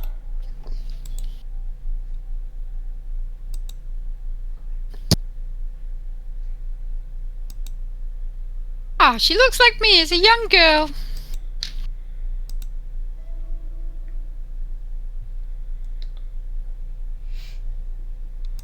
Perfect.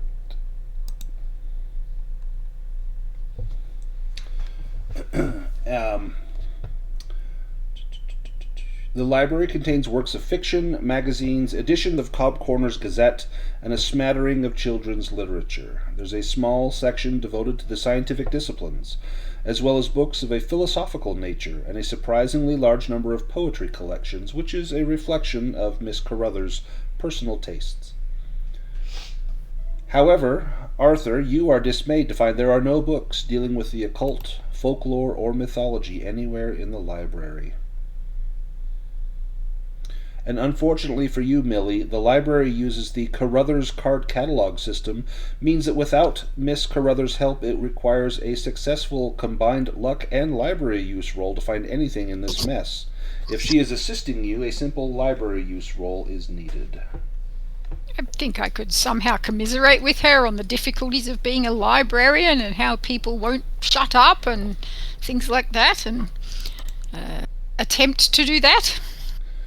Give me a charm roll.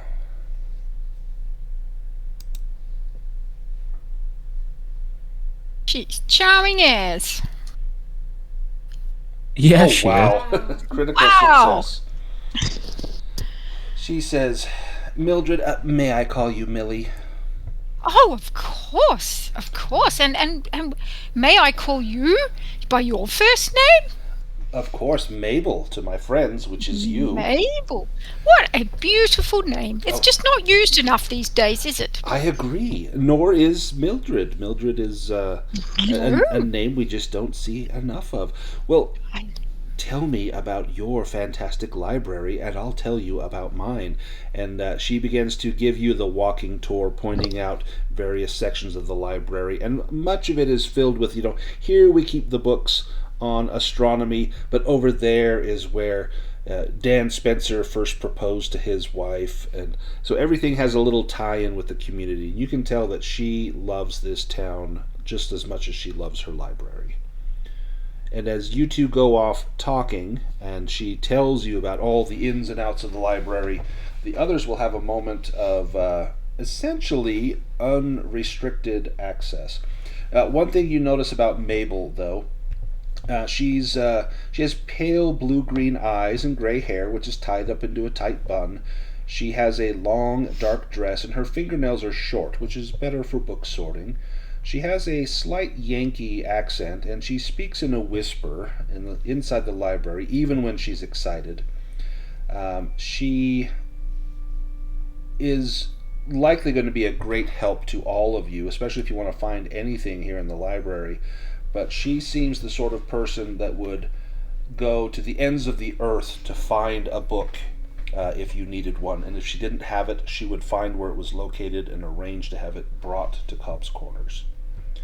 So while Millie and Mabel are off chatting, what does Jebediah, Gerold, and Arthur do?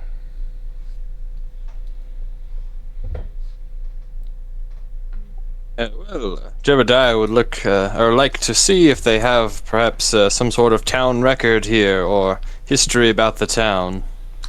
That's going to take a luck roll and a library use roll. You need to pass on both. Or you can ask the assistant, Amanda, if she can help you. I think Jebediah will try his luck.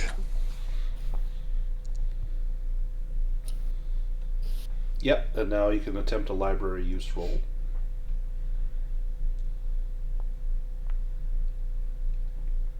Nice. What specifically are you looking for? Just simply perhaps wherever the town records would be kept, or history pertaining to the town. So probably the easiest way to find that is the back issues of the Cobb's Corners Gazette. And the time, you maybe spend an hour researching this. The time you spend searching these, you uncover the uncommonly high death rate among the youth of Cobb's Corners. It seems as though for over a decade now, the youth of Cobb's Corners are not long-lived.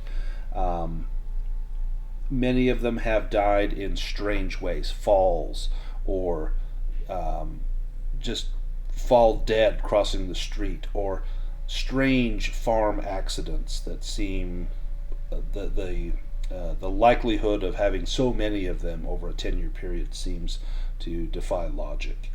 But it seems as though that is one of the main issues, is the loss of the children. And you had heard that when you were doing much of your folklore investigating, was that a lot of children have died in Cobb's Corners. And I believe Gerold heard that from the school teacher as well, that the children are very strange and act very weird at times, and sometimes are prone to fits of violence. Could I try and connect my findings with the research I had previously done on the cults and whatnot? Yeah, give me an occult roll. Could I do anthropology? Yes, but you need a hard success.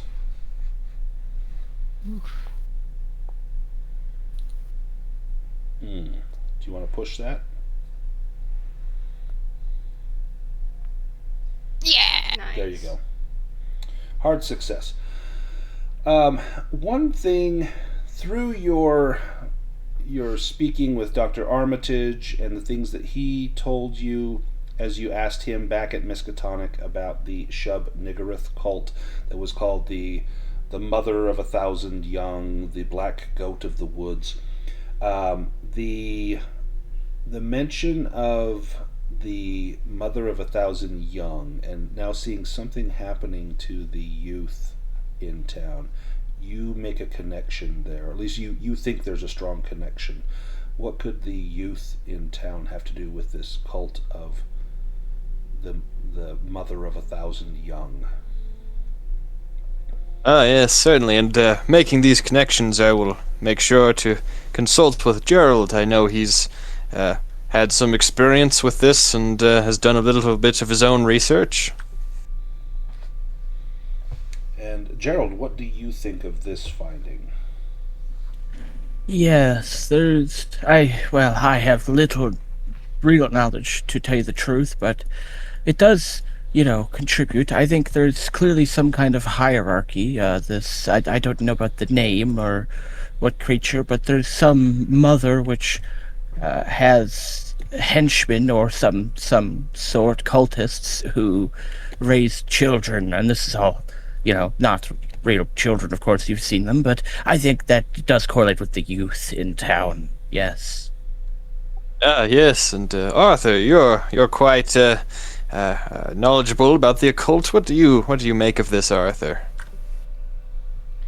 Oh, well, Professor, I guess this could be connected to some sort of cult. Give me an occult roll, please. Okay, cool.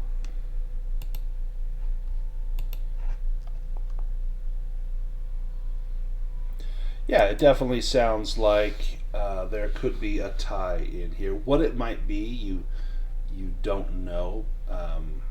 Perhaps speaking to some of the youth.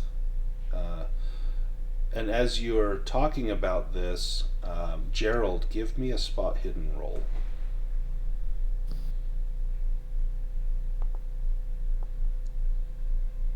Nice. As you guys are talking about this, you see Amanda, the assistant here. She is eyeballing you all. You can tell she's eavesdropping, she's looking, she's not even being covert about it. She's just openly listening in and looking at you as you're having this conversation. John really clear his throat and kind of like subtly point that out to the others.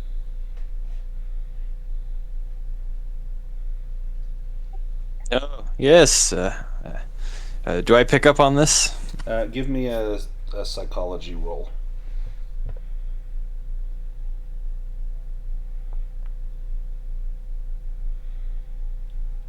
You can. I'll push it. Yeah, if you want to push that, maybe you.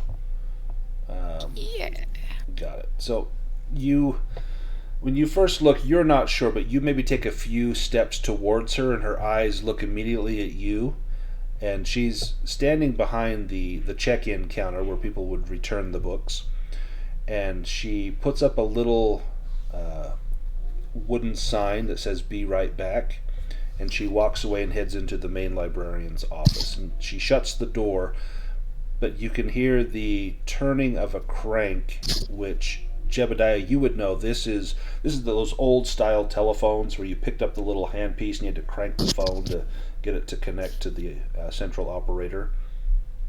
Sounds like she's making a phone call. Yes, Gerold, I believe you're right. Our conversation has not been entirely quiet, or rather kept private. Perhaps we should go elsewhere once we've finished our research and discuss our findings. I agree, although I would like to try to maybe listen. This phone call could be problematic. Ooh. Oh, yes, certainly. Your ears are better than mine. Do you try and sneak up to that office door? That would be Yeah, a I think stealth roll. he'd be trying. Could I try and provide a distraction just to... Oh, never mind. Yeah, I don't think you need to. Nice. You get up there. One thing that you could do, Jebediah, you and Arthur could make sure that Mabel is not on her way back to her office. So maybe you guys go to look for her. Yes, Arthur, come on, let's go and distract the librarian for a few moments. Okay, Professor. Gerold, give me that listen roll, and you can add a bonus die to that since you were so sneaky getting up there.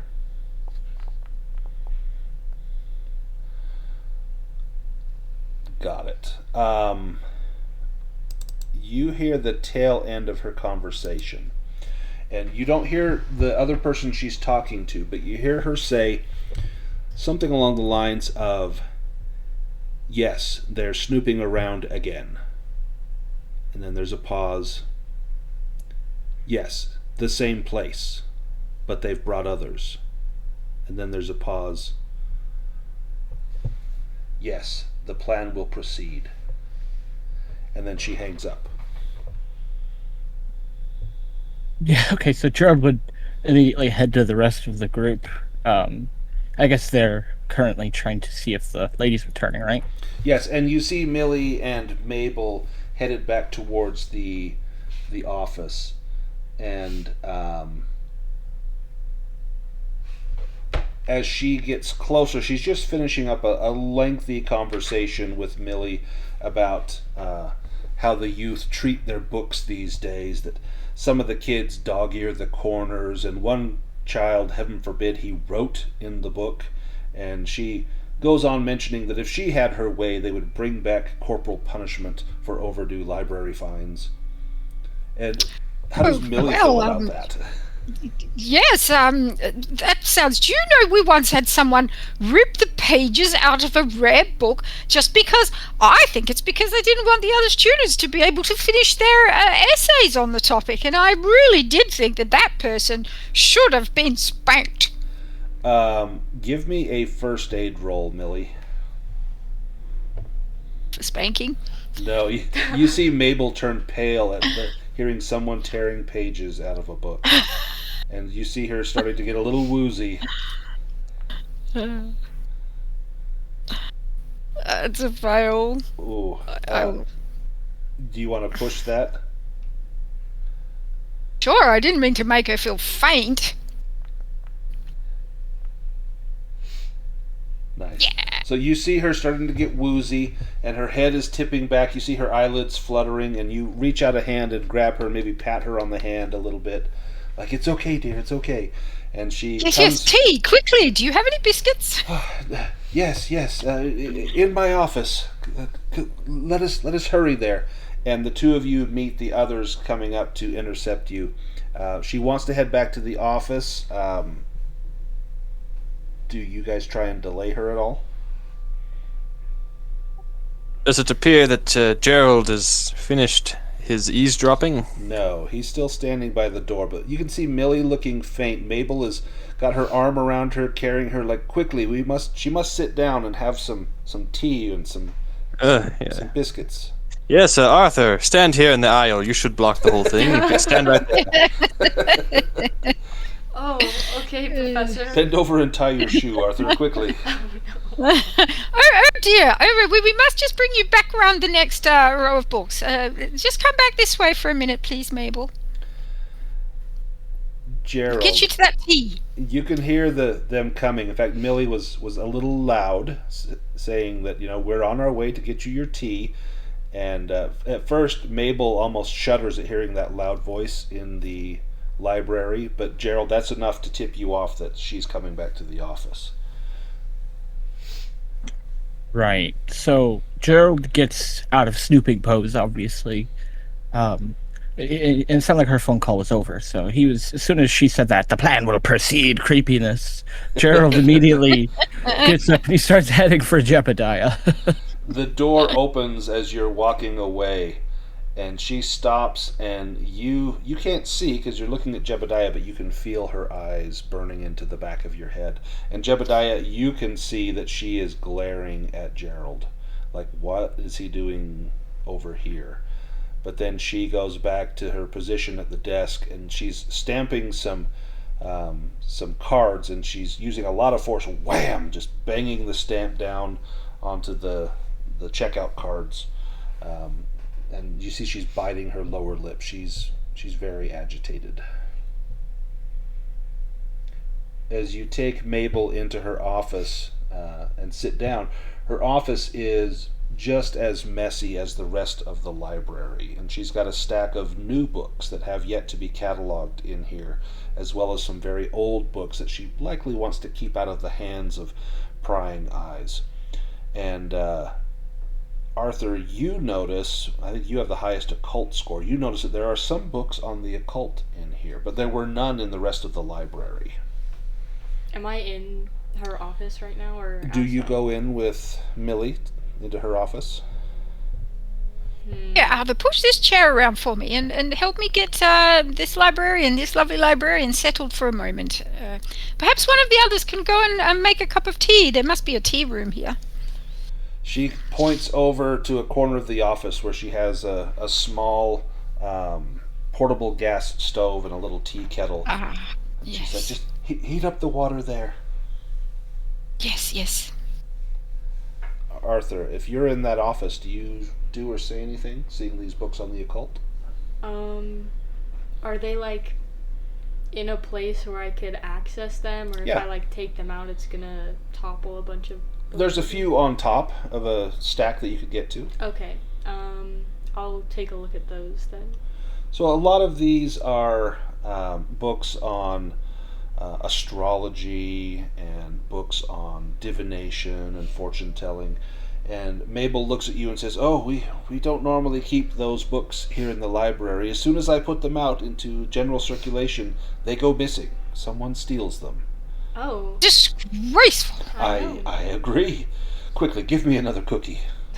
And she Yes. nibbles. Do you lend them to special students? For instance, my university students would be so careful with them. They are carefully chosen, you know. Well, now that I know you, I know they would be in good hands, so I would be more than willing. In fact, if you want to take these with you, you're more than welcome to. That reminds me, for your library, is old Henry, is he still running the restricted section? Yes, he is. And how do you know Henry? How wonderful. I knew him when he was a student there.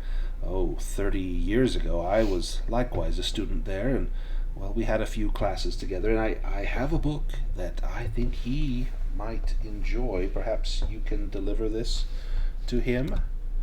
Absolutely, we would. And she... You know, I have not known him as long as that. I would have still been in Australia 30 years ago.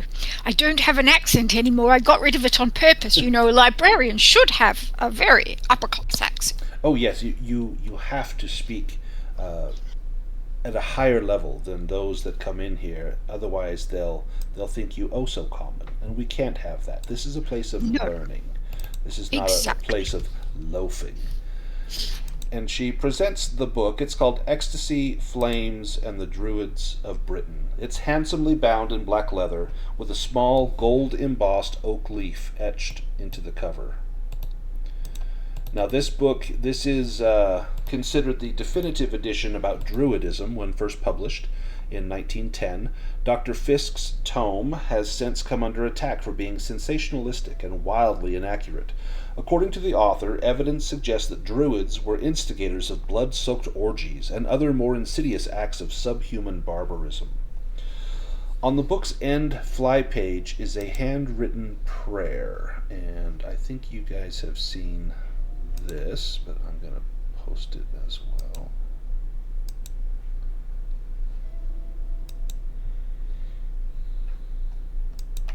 Oh, yes. And a crude depiction of a summer solstice rite, considered a time of powerful magic, involving the participants lighting bonfires and jumping over the flames to celebrate the sun's power to bring forth life on the night before Midsummer's Eve.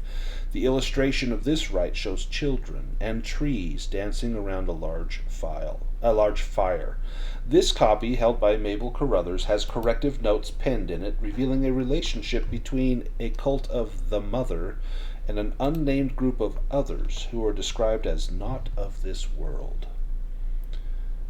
If someone wants to take the book and do an initial reading here at the library, you can. You can drag it onto your character sheet, and then when you click on it, it will let you do a reading. Arthur, dear, will you take charge of this book? I know you will be so careful with it. Oh, yes, ma'am. So then, Arthur, if you double click on Ecstasy, Flames, and Druids, there is let's see. It looks like I've already read this book. The initial reading is checked. There is give me an occult roll.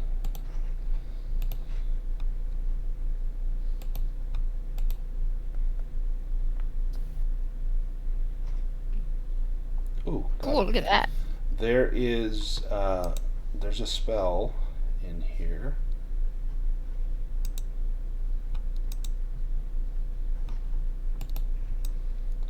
Drag it on your book.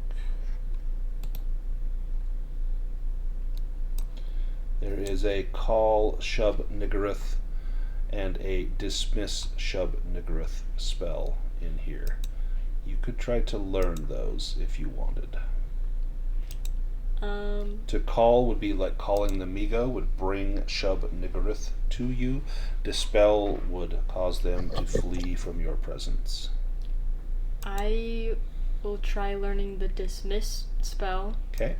That is, need to make an intelligence roll and need to get a hard success.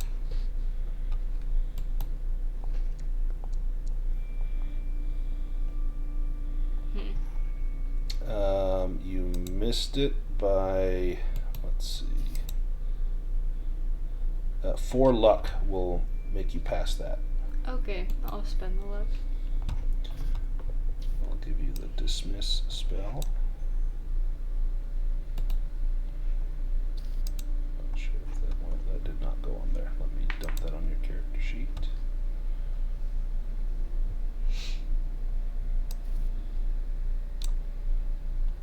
There we go. So then again, the first time you cast that, you need to make a hard power roll. So this spell, a deity who does not want to leave Earth may be dismissed. Every dismissed spell differs. The caster must know the specific dismiss spell for this particular deity. First, you allot 1 magic point per 25 power possessed by the deity. For Shub-Niggurath, this is an expenditure of 14 magic points, which is more than you have, but you can work together. So that is just to allow you to do it, to give you a 5% chance to dismiss Shub-Niggurath.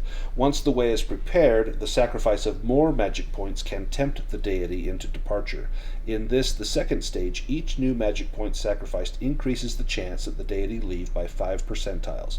So sacrificing 10 more magic points adds 50 percentiles to the chance. So if you spent 24 magic points, that gives you a 55% chance of dismissing. And then you roll a d100 against the total chance. As with, let's see, the caster is the focus of the spell. Other members of the group can contribute magic points. It costs no sanity points. To call the deity always requires special conditions and rituals. However, the dismiss portion can be cast anytime, anywhere, and it takes 1 minute plus 1 round per participant who donates magic points. So, could be very useful. Yes.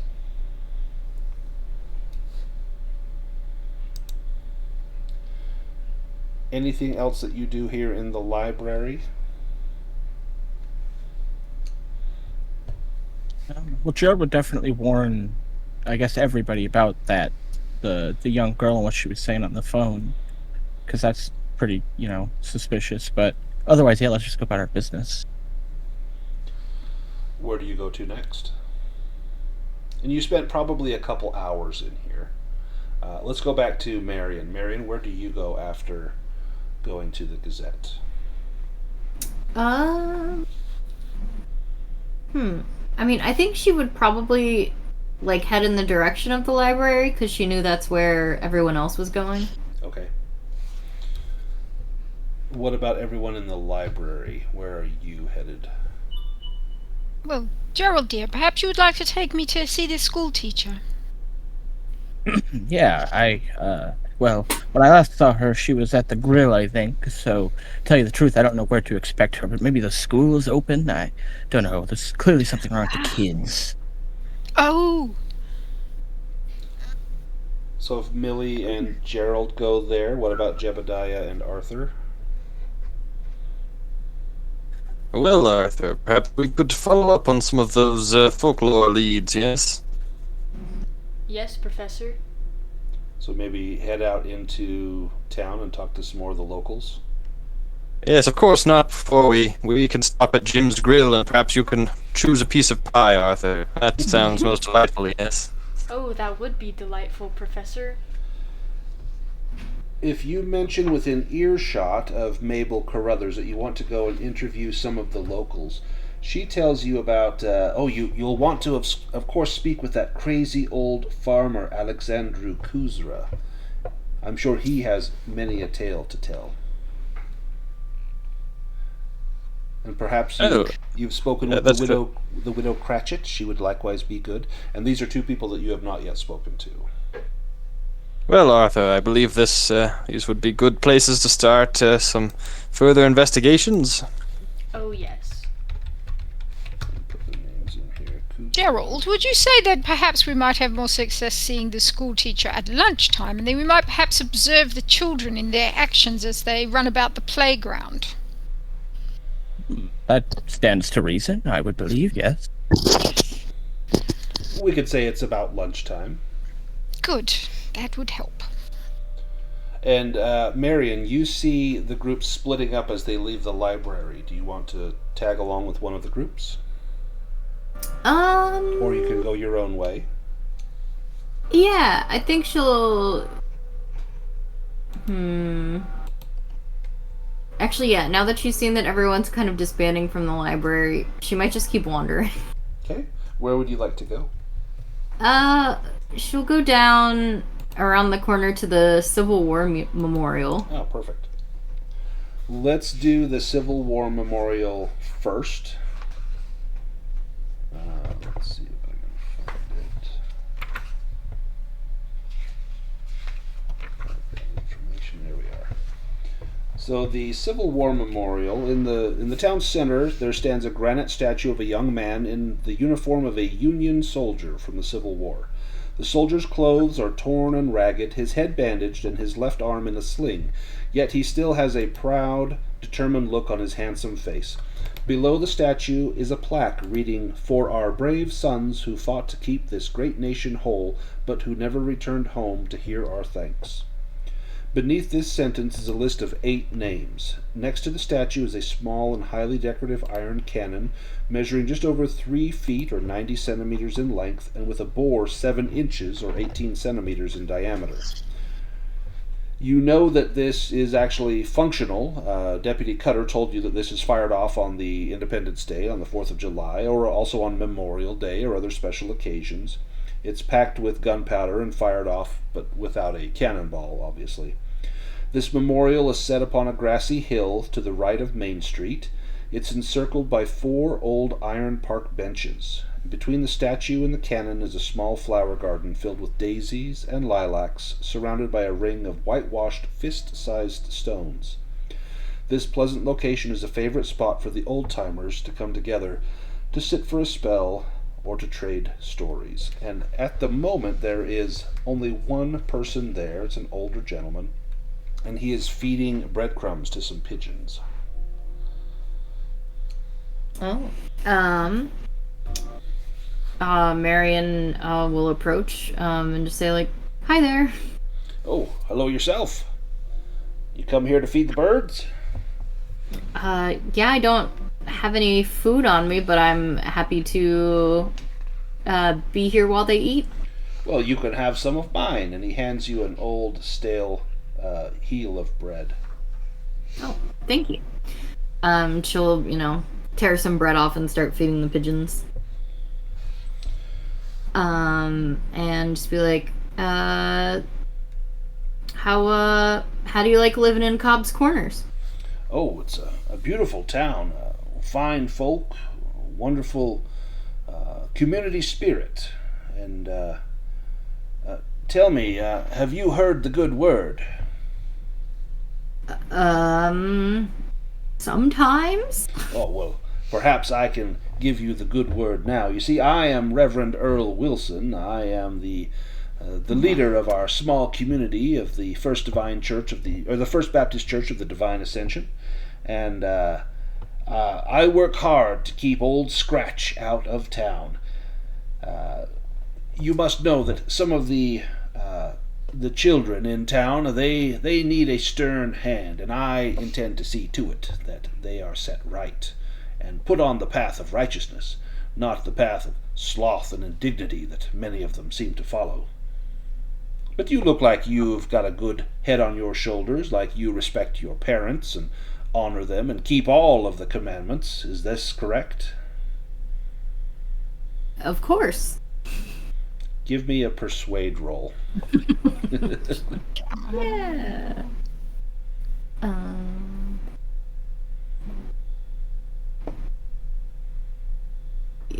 There we go. Oh, Ooh. Nice. Look at that. He says, good for you, good for you. You see, I feel like I'm losing touch with some of the younger folk, and, well, you're, of course, practically middle-aged yourself, and A why... spinster. Yeah, why I don't see a ring on your finger, I would be curious to know. I think that anyone here in town would be proud to have you at their side. Don't wait too long. You see, children are a gift from the Almighty, and he points up to the heavens. Although some of the children in town here, well, they try to make a fool of me with their foolish games. I think I smell alcohol on their breath from time to time, and I'm talking about the young ones. 6, 7, 8 years old even. I tell you, there's a foul influence in town. Someone is doing wrong by these kids, but I will see it done right. Just as I feed these birds, I feed my flock. And look, you're feeding these birds as well. I think you could feed my flock as well. Perhaps you wouldn't mind, helping me round up some of these kids and bring them to church this Sunday. Sure. Do you have any names? Well, I know the names of the parents, but I'm afraid I haven't bothered to learn the names of the children. Not until they're old enough to pay tithing, if you know what I mean. It's only the tithes that ensure that someone will get to heaven, as far as I'm concerned. Well, from what I recall, I think that we have different visions of that, but, can we go back to, someone perhaps tampering with the children in some way? Do you have any theories as to who that is? I do. It's that school teacher, if you ask me, Mrs. Rydell. Nothing but trouble. Old Holly, she come here not too long ago. She was born and raised here, but then she went away to get educated. She went to Montpelier as a school teacher, and then she married a firefighter named Russ. Well, a few years ago, her mother fell ill, and she returned to Cobb's Corners, and she's just barely holding on now. She can't control them kids, and them kids can't control her, and I think that's the root of the problem. If you ask me, Holly Rydell is the one leading them astray. It's always the teacher. It's always the one responsible for teaching them right from wrong, and so far she's only teaching them wrong. I see. And have the children sang any strange, like nursery rhymes? You see his hands clench into fists as he crumbles a dry crust of bread, and it's pushing between his fingers as he squeezes harder. Those children make a mockery of the Sunday hymns. I try to lead them in proper worship, and they want nothing to do. It's all a joke to them. It's all nothing but a game to them. And I pray that the vengeance of the Almighty may be visited upon them and their households. That will teach them the error of their ways. And mark you, that vengeance is coming. Oh, in what sense? In the sense that the Lord will visit their iniquity with retribution, for he is a vengeful Lord. Oh. All right. Well, I would love those family names. If you would give them to me, I will make sure they arrive in church this Sunday. Very good. And he pulls out a pad of paper, scrawls a few names on there: the Smiths, the Jones, the Roberts, and he's got a few addresses, but it's like third house on the left from the diner, and Great. And 2 streets north of the church, the house with the big red tree, and a few other things he scrawls down and then hands you the note. If you bring them into church, if you return the sheep to the shepherd, well, great will be your reward in the kingdom of heaven. Oh, fantastic. Thank you. Yes. Now, if you'll excuse me, I must put the finishing touches on my fiery sermon for this Sunday. I hope you'll be there, front and center. Yes, I wouldn't miss it. No, I pray that no one misses it. Ooh. Okay. Let's go to those going to the school. We know none of this yet. Nope. Yeah. Being a small rural town, the school is a one-room building, painted bright red, with a bell out front to ring for the start of class. There are 12 desks lined up in 4 rows, 2 seats to a desk. The inside walls are covered with maps, student artwork, and a large chalkboard. The students are out at recess playing in the schoolyard, and seated behind her pine desk is found the schoolmarm, Holly Rydell. And I have a picture of Holly.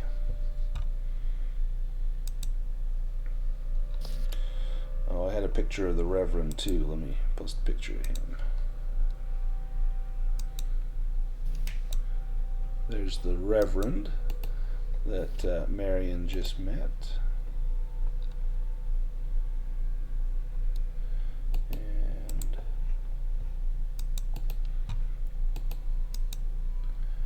here is Holly Rydell. She's been having dreams. Yeah, she's got a nice peaceful look on her face, doesn't she? Mrs. Rydell recognizes Gerold and says, "Oh, you're back in town. How delightful." Well, yes, it's a pleasure. It's good to see you remember me. I brought an acquaintance. I think you should definitely speak with her. She's the librarian up at Miskatonic. Miss Millie, I'm sorry, if you'd like to introduce yourself, of course. Well, I am Millie. I am a librarian at Orne, and I was so interested to hear about the way you are educating these children. It is a great responsibility to care for our children in such a... You do not have any other teachers to talk to and so on. So we thought perhaps we would come and talk to you. You see her lower lip begin to quiver and her eyes begin to grow wet. And she says, "Oh, these children. I don't think there's any hope for them. I've seen the horrid pictures that the children draw. The ones who draw these truly ghastly images, they're always clustered together, whispering and giggling. They often play strange games at recess that somehow they just seem sinister. I even found one of the boys in the process of cutting open a live cat behind the schoolhouse, while the other children in his little group spun around him in a circle, singing some horrible-sounding song.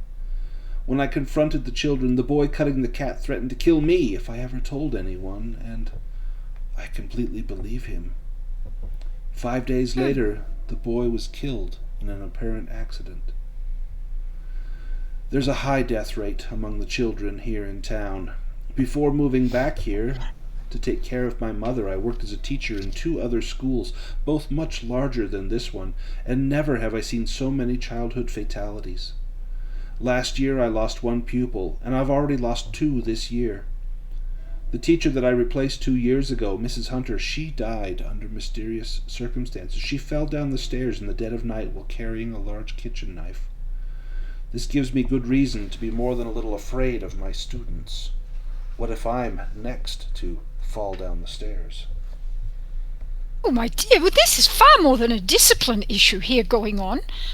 Have you spoken to the deputy about it? I mean, that sounded to me like a crime that had been committed. Against the cat, I mean. She leans in close and says, "I don't trust that deputy. He's only 20 years old. He's still a child himself." Yes. I heard that you had come back for your sick mother and that you had left behind your husband. I mean, that must be very sad for you. It was. He still works at Montpelier, and, well, as we've been apart, we've grown apart, unfortunately, but people don't divorce. You know how it is, so we stay together, at least as far as everyone else is concerned, but I don't know that I'll ever see him again. Well, I'm something of a blue stocking, and I think that if you could want a divorce, then you should have one. But that is beside the point right now. I would say, do you know what is wrong with your mother? Does something afflict her in the same way as the children? Well, she doesn't go around cutting open cats, if that's what you mean, but it was her heart. You see, she was old and unhealthy for quite some time, and I came back just to help ease her passing, and she passed not long ago. And the children, they had no sympathy towards me. In fact, they laughed and mocked my pain and my suffering, and they told me the worst possible story. They were going to go and dig up my mother and give me her rotting head as a gift. Like putting an apple on my desk, they put her head on my desk. I warned them that if they did that I would leave, and good luck finding another teacher. And well, that's at least kept my mother in the ground for now. Have you considered leaving? I mean, not just saying it, but going?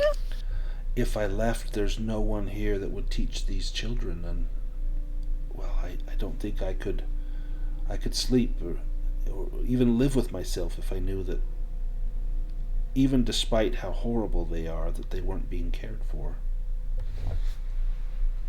Do you have a theory about what is happening to them? Are they being influenced by somebody in the town, for instance? Well, they have to be. There has to be someone.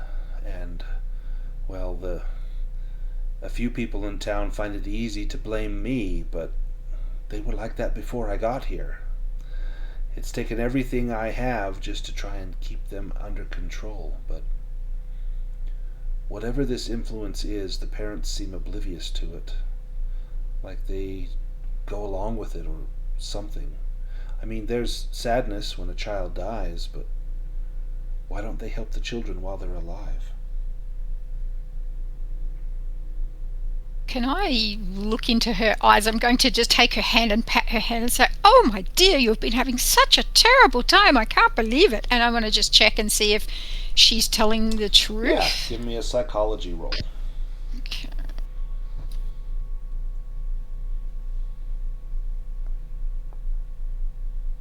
Oh. I will push it. Push that one. Yeah.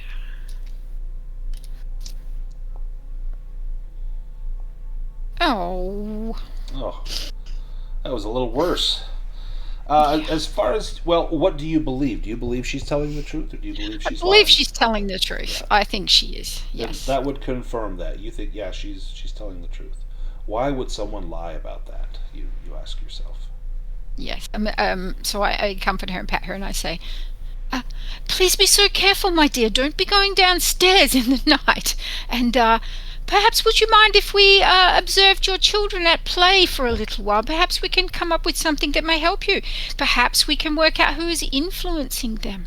Oh, of course, they're just outside, and I don't even dare to look and see what games they're playing. Usually it's something obscene or terrible to look at, but please, you may observe as you wish.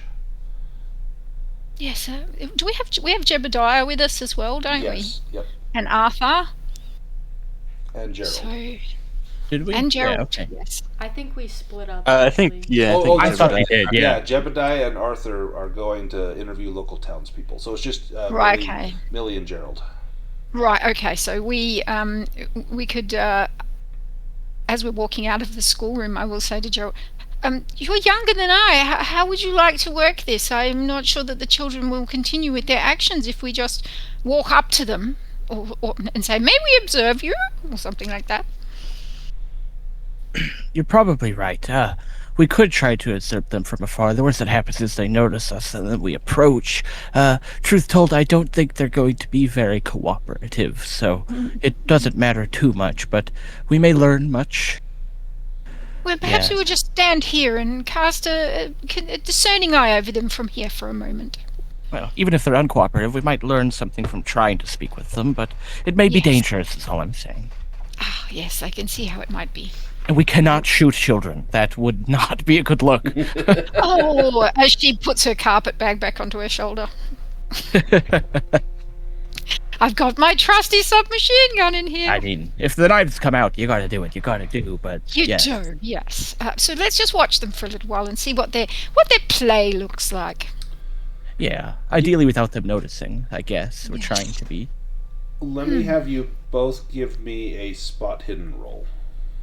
So we're kind of pretending to talk to each other, but we're kind of using our eyes to look off towards them.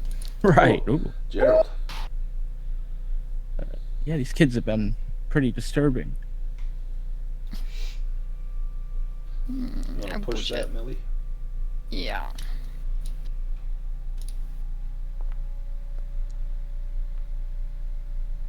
Oh, that's twice in a row it's done Wow. that. So as you are watching, you struggle to tell what they're doing. It looks like there's a group of about 6 kids, and they're standing in a circle. And you can see they've got some stones on the ground. It looks like maybe 4 or 5 or 6 stones, kind of in a ring around the ground with some space between them. And these kids are standing around them, holding hands, kind of like a ring around the rosy sort of dance.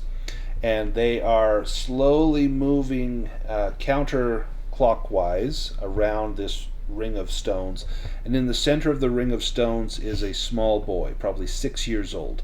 And he's standing up with his arms straight up in the air, and he's sort of gyrating side to side, waving his arms. And as the kids dance around, you can hear them saying something about burn that one down, burn that one down. And then the kids all drop down to the ground, and the one in the middle begins to lower down like he's shrinking down into the ground. And then they raise up again and begin to dance around, and the one in the middle raises up. And then they all yell out, "Mother, mother, mother," and then they all cheer, and then a new child takes the spot in the center of the stones, and they begin that same thing. And they do this over and over and over again.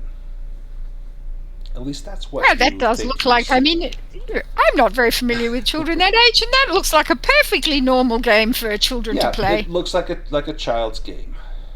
Yes. Mother. There was some mention of the mother, wasn't Oh, there? yes. Very much.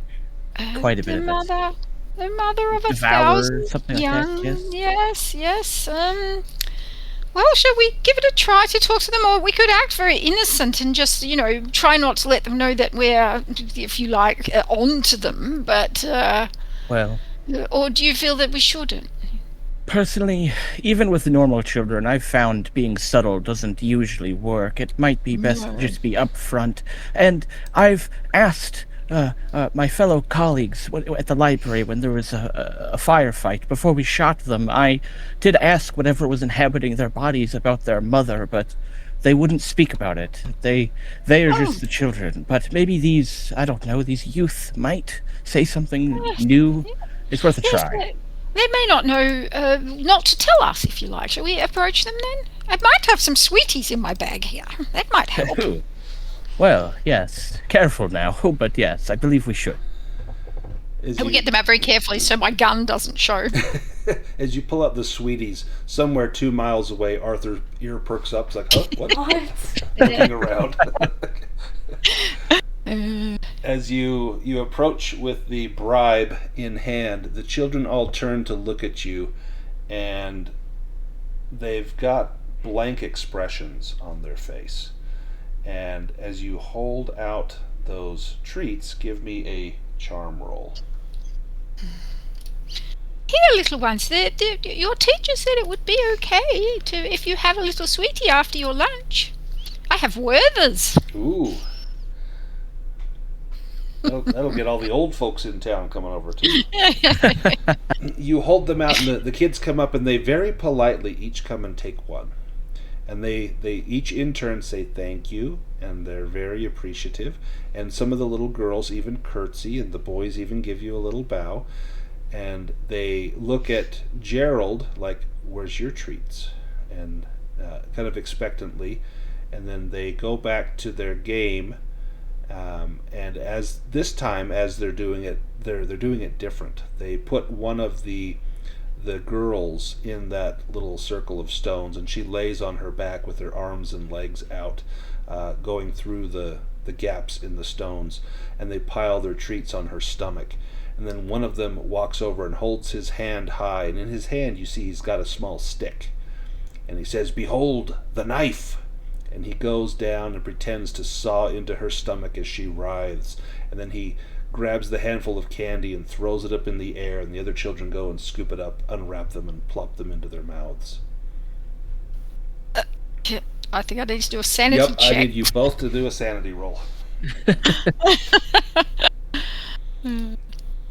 This is not even the uncivilized behavior. Yes. Gerold, you will lose 1 point of sanity. You will also have a little outburst. Ooh, and Mildred, you will also lose 1 point of sanity and also have a little outburst. So on your character sheets, you can just open that up and change your sanity score. The top number below the solid one, and change that score. And what is your little outburst or involuntary reaction that you have? Well, I think I'd be saying, "Children, what are you doing? Oh my goodness, this is not innocent play." Yeah, I think George just giggles, kind of like a high pitched, not manly giggle, like the kind you wouldn't want to do. Well, The boy holding the knife walks up and says, "We only do that which we have seen done by others." others. Oh, did you learn this from your parents or from scouts or something? No, we learned it from them. And he points up into the sky. Oh, God? No, not the one you're talking about. And they kind of giggle to each other. Is it your brothers? Angels? Yes, angels that fly on wings. Oh. They speak with And a the strange angels? voice. But if you hear their voice, you'll know them to be angels.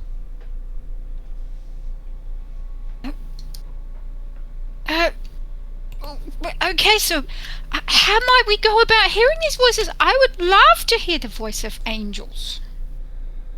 Oh, they'll find you. Believe me, they'll find you. You have made an offering to them now. They will return that favor.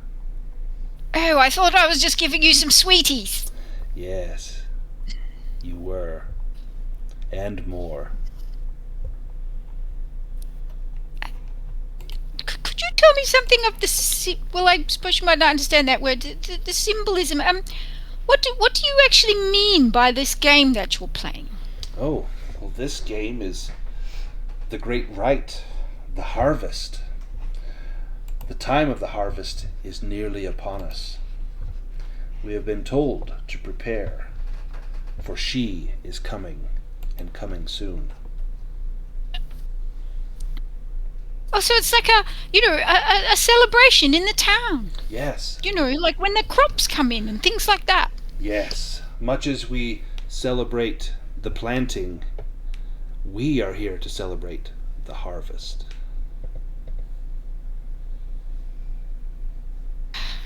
Well, I have heard of such celebrations. Perhaps we will still be here at that time and we can join in. Oh, Is there a parade? not a parade, but there will be great festivities. There will be much shouting, much acclaim. The river will flow red with joy and happiness. Ah, yes, I associate the colour red with joy and happiness myself. And I look at Gerold like I am well out of my depth. Well, I think you've done well here. I'm not sure anybody's in the depths with these ones.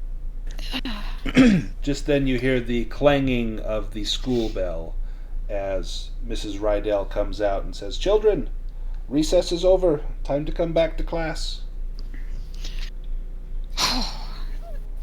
I say to the children, well, do your best and do what the teacher tells you, because that way one day you may even get to come to a university and be one of the wisest people in the country.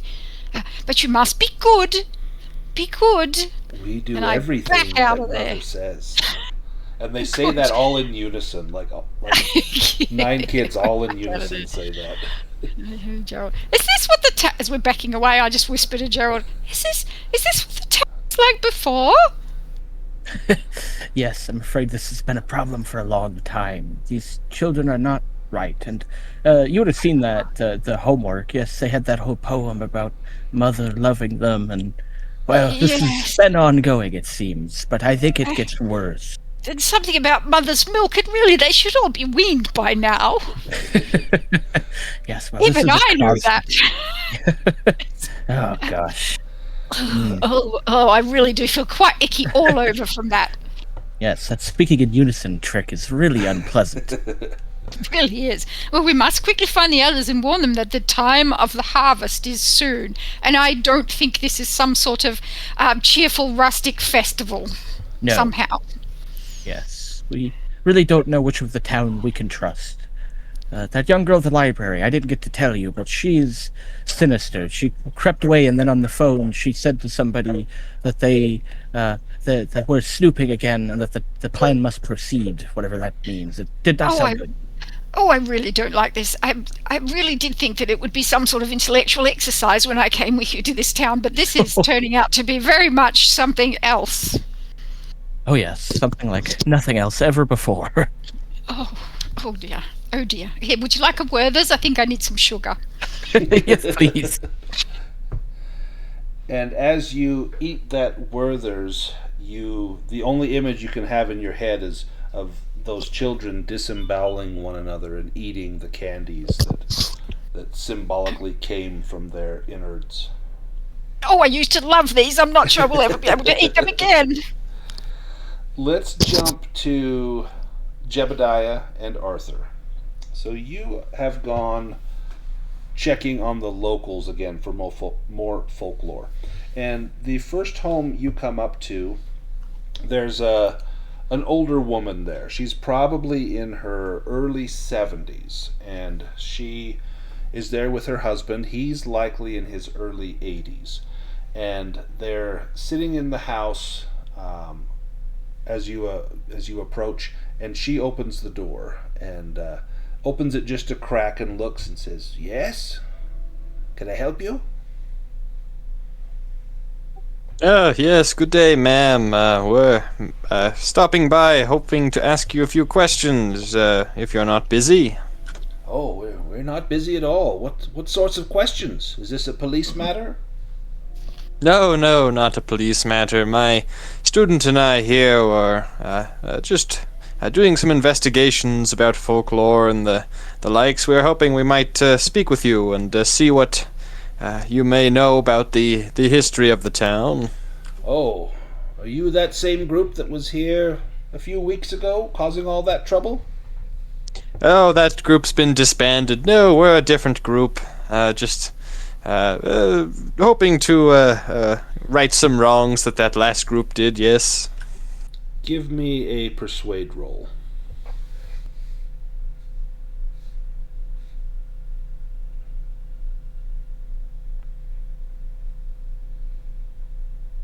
Oh, missed it by 14.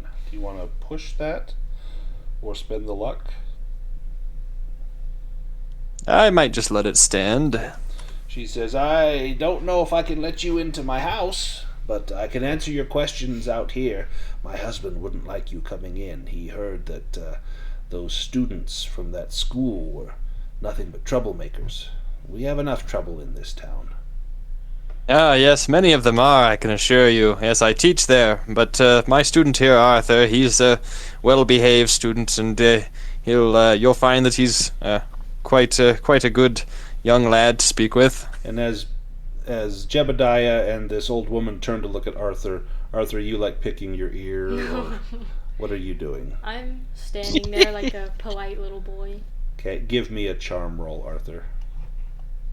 As you give a little boyish smile.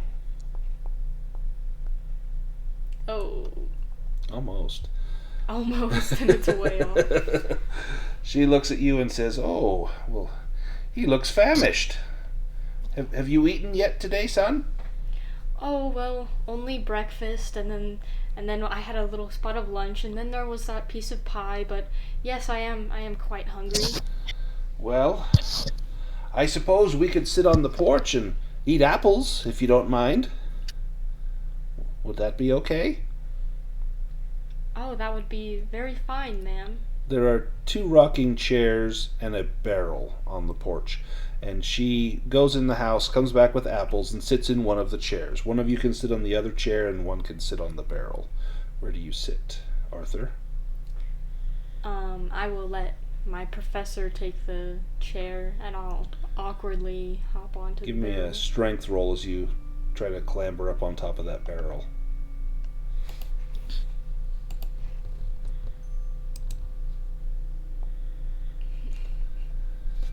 You start to kind of heave up onto the barrel. You're trying to get your leg up on there and can't quite get up. And you struggle a little bit. Go ahead and push that roll as you're doing your best to get up on that barrel.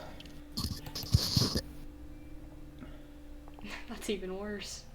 Yeah, the barrel tips over and you with it. Oh, And you jeez. land on your back like a turtle. And she says, well, maybe you can just stand. And she hands you the apple and hands one to Jebediah. And she holds the other one in her gnarled hands.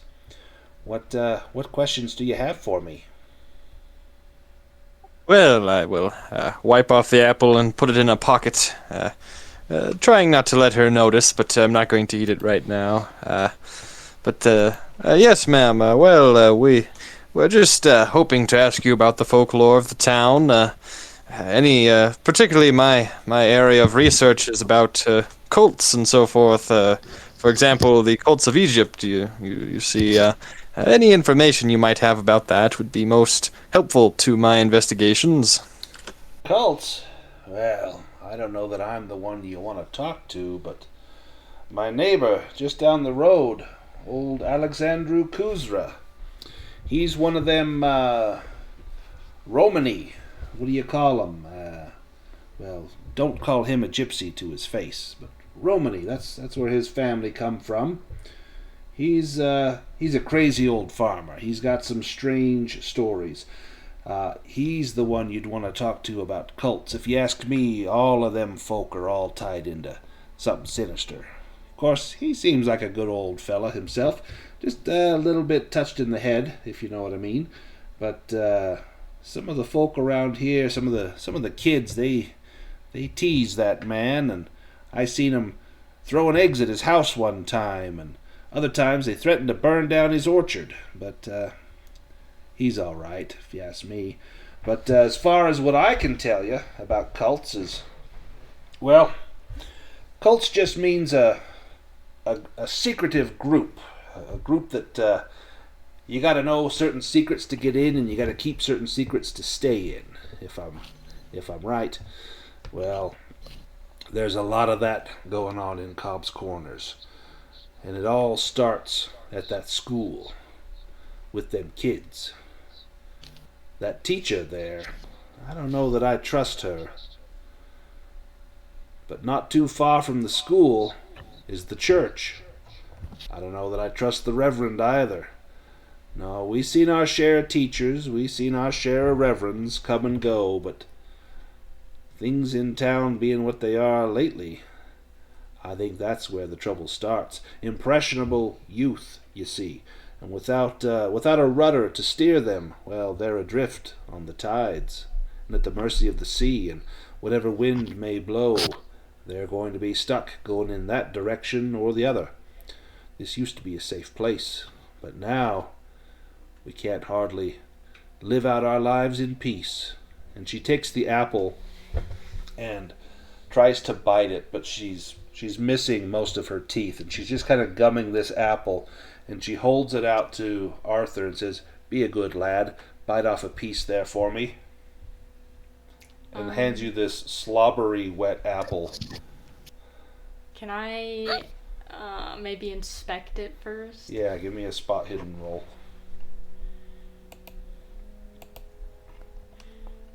Yeah, once upon a time you sniffed everyone's peach cobbler. Are you sniffing this? Yeah. It smells like old lady breath. Almost like someone opened a grave. And you can see little indentations where her gums have pushed into the skin but unable to pierce the skin of the apple. But it looks like an apple. It doesn't look like there's anything wrong with it. No, it doesn't look like anyone's tampered with it. You're welcome to wipe it off if you want, or if you don't want to use your mouth to bite into the apple, you could, if you have a knife, you could use a knife. Yeah, could I maybe like wipe it off on my vest or something? Sure.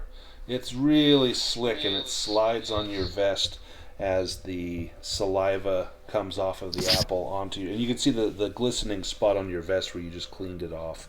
And not just saliva, but there's little flecks of maybe breakfast in there, a little bit of bacon rind or something that was kind of percolating in her mouth that she hadn't quite swallowed. And do you take a piece off for her?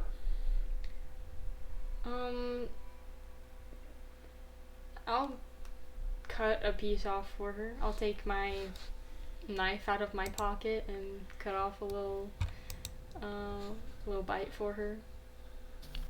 So when you pull out your small knife and you're holding the apple to cut it, you notice that your hands are trembling and you're not sure why. And it's gotten really quiet. And you can see Jebediah looking at you, and she's looking intently at you as your hand begins to cut into that apple. And as it goes through the skin, for some reason you feel a sharp twinge in between your shoulder blades. And you pause for a second, and you kind of maneuver your shoulders a little bit, like, what is that? And then it's a burning sensation between your shoulders.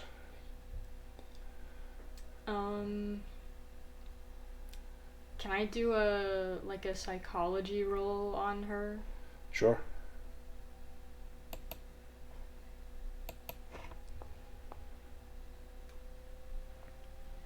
Oh, missed by 3. Can I spend luck on You can. And you spend luck on that. What do you want to know with that? I want to see if she is looking for signs in my behavior of she's eager to see something. She's actually looking just over your shoulder, kind of curious, what turn around, son. Okay, I'll turn around. And as you turn around, Jebediah, you see that there is a huge hornet on Arthur's back. And you might have just been stung by that hornet. You may have stirred it up when that barrel rolled out of the way. Mm-hmm. And she says, son, don't move. You got one of them stinging bees on your back. If you don't mind, I'll get it for you. And she starts to ease herself out of her chair. Jebediah, do you do anything at this point? I'll say, oh, please allow me, ma'am, and I'll give it a good slap on the wasp.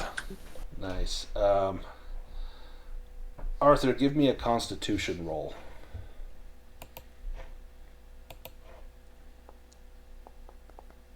Oh, man. Oh, bugger. Are you allergic to bee stings? I don't think I would be. Okay.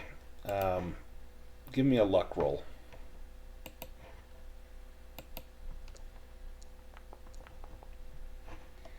Wow. This, it begins to burn between your shoulders. And she says, oh, it got you good. I've got just the fix for that. Take off your shirt and hand me your knife. Oh, what are you gonna do? We got to get the venom out. But you gotta hurry before it spreads, or you'll be in a world of hurt. Okay. You begin to untuck your shirt, pull your sweater vest and your button-down shirt up over your head, and she holds out her hand for the knife. Do you give it to her? Professor, do you have any experience with taking venom out? Oh, I'm afraid I don't, Arthur. No, not been stung before. Alright. Quickly, son. Okay. Hand me that blade. I'll give her the knife. Oh my god! She comes up behind you and she places a cold, clammy hand on your left shoulder. And then you feel the cold sharpness of the knife up against your back. And there's a gentle swipe and a little bit of searing pain. And then you feel her press in against you as she puts her mouth over the wound and begins to suckle like a baby calf on its mother's teat. And as she suckles and begins to suck that venom out, give me a sanity roll, please, Arthur. Yeah.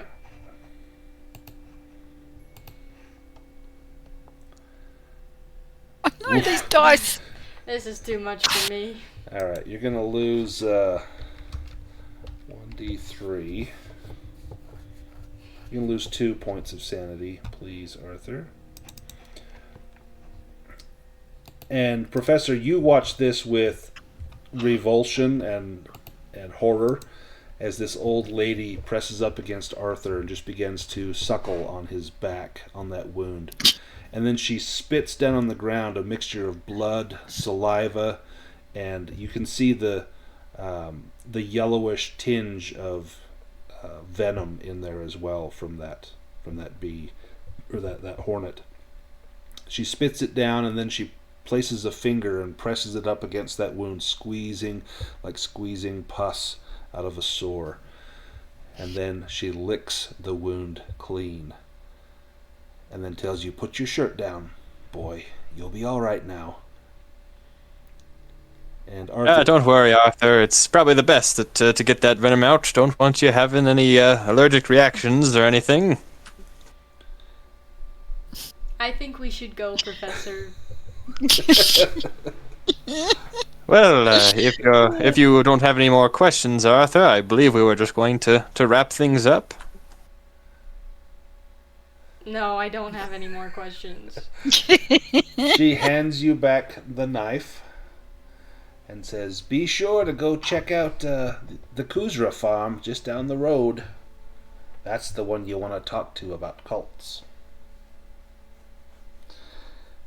And then she waves as you walk off the porch and back to your car. And then yes, Arthur, that was most interesting. Quite a strange woman, yes. Most unpleasant, Professor. And that's where the session ends. Awesome. That was cool. Oh, that's so funny. Oh man. Ooh. I don't see how Amigo can be worse than that. Alright, I've got the development phase enabled. If you guys want to open your character sheets, you can click on the the ribbon with the 2 gears, then click on development phase and recover luck points. Let's see how we did. Well, Gerold improved nothing. Persuade. Okay. And Ooh. Millie improved nothing. Marian got persuade up. Gerold got luck. Jebediah improved a couple of things. Arthur got luck. Arthur only got 1 improvement.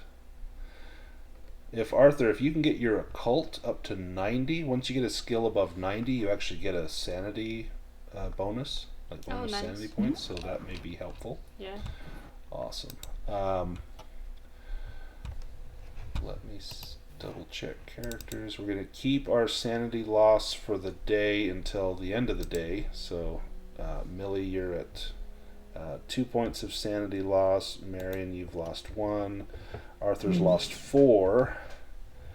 Gerold is at 2, and Jebediah is at 3. So, that may come into play next time.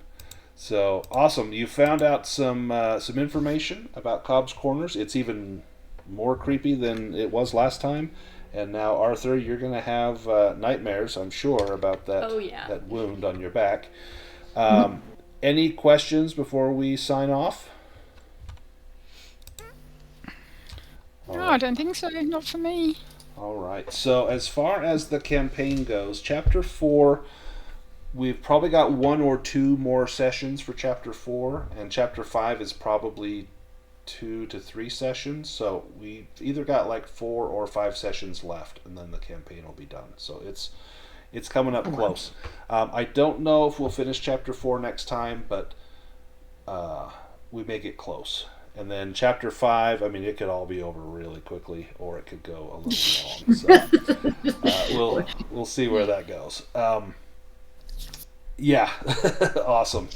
That was super creepy. That old lady licking the wound, that's going to stick with me for a while. So I thought she was going to stab him in the back for sure. right. That's what I thought.